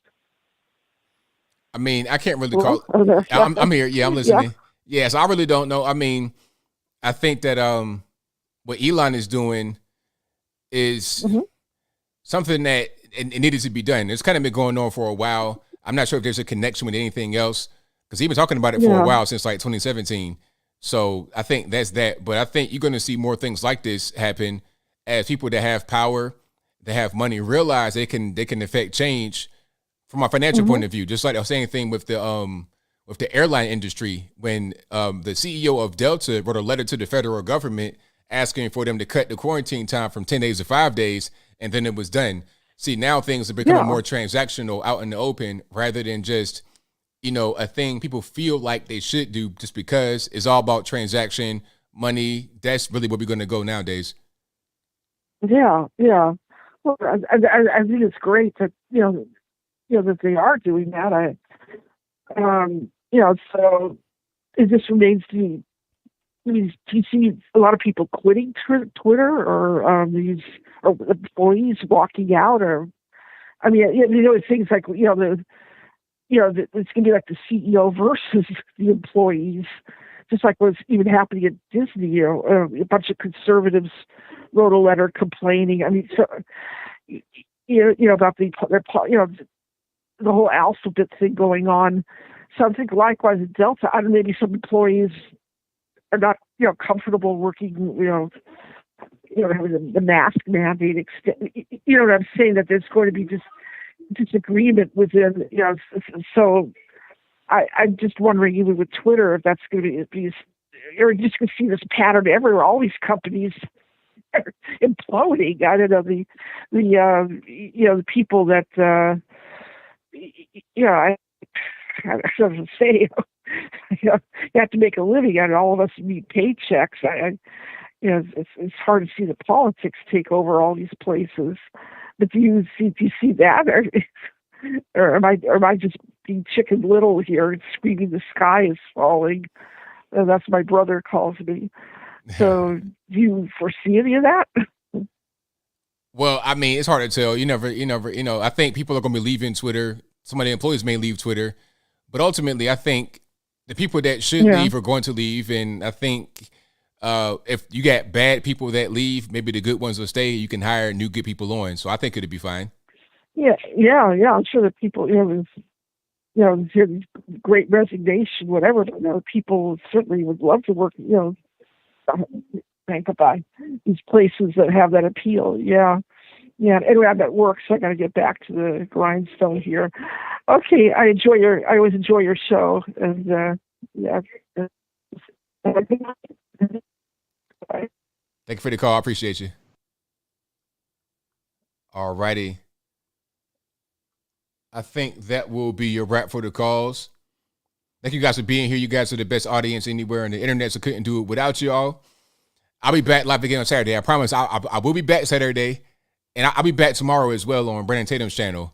So when he goes live tomorrow, I'll be there. I'm not sure who the guests are going to be. Y'all guys got to find out when I find out.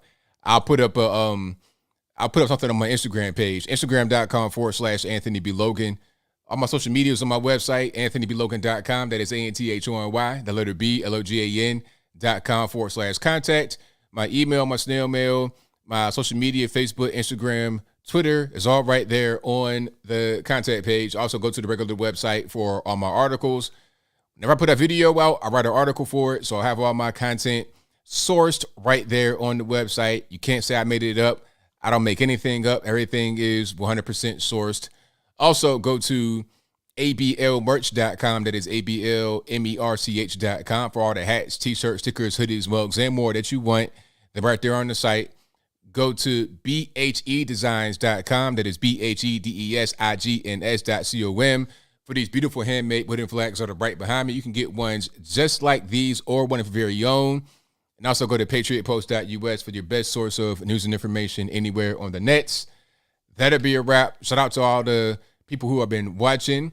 If you have been sharing, reposting, whatever you're doing, thank you for watching. Couldn't do it without you. I will be here Saturday. I promise. I don't care if I got to be on the bug light, whatever I got to do. I will be here Saturday. I ain't missing no more shows. And of course, like I said, tomorrow I'll be on Tatum's channel doing another live stream. And tomorrow's stream will be at 9:30 on his channel, 9:30 Eastern. And I think it's like, 6:30 West Coast time. But I'll be over there then. All right. So I got super chats on deck. I'm going to read right quick and then I'm out. I got a few here. Let me see. Thank you to Fauna Face says, oh yeah, I almost forgot. You saw where the quote never been married, unquote, Pope was going off on mother-in-laws. Dude is a fraud. I've not seen that. I gotta check it out. Thank you to Maniac Maynor, who says love with the thank you for that. Shout out to Angela again, who says great work, ABL.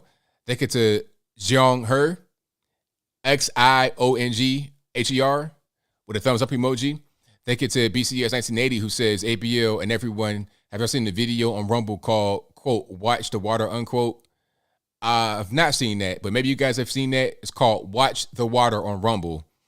Thank you to Love Live Serve, who says, ABL, any advice for dealing with rude coworkers at work?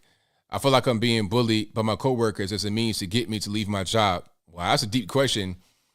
Well, for me, I've never really done corporate America ever in my life.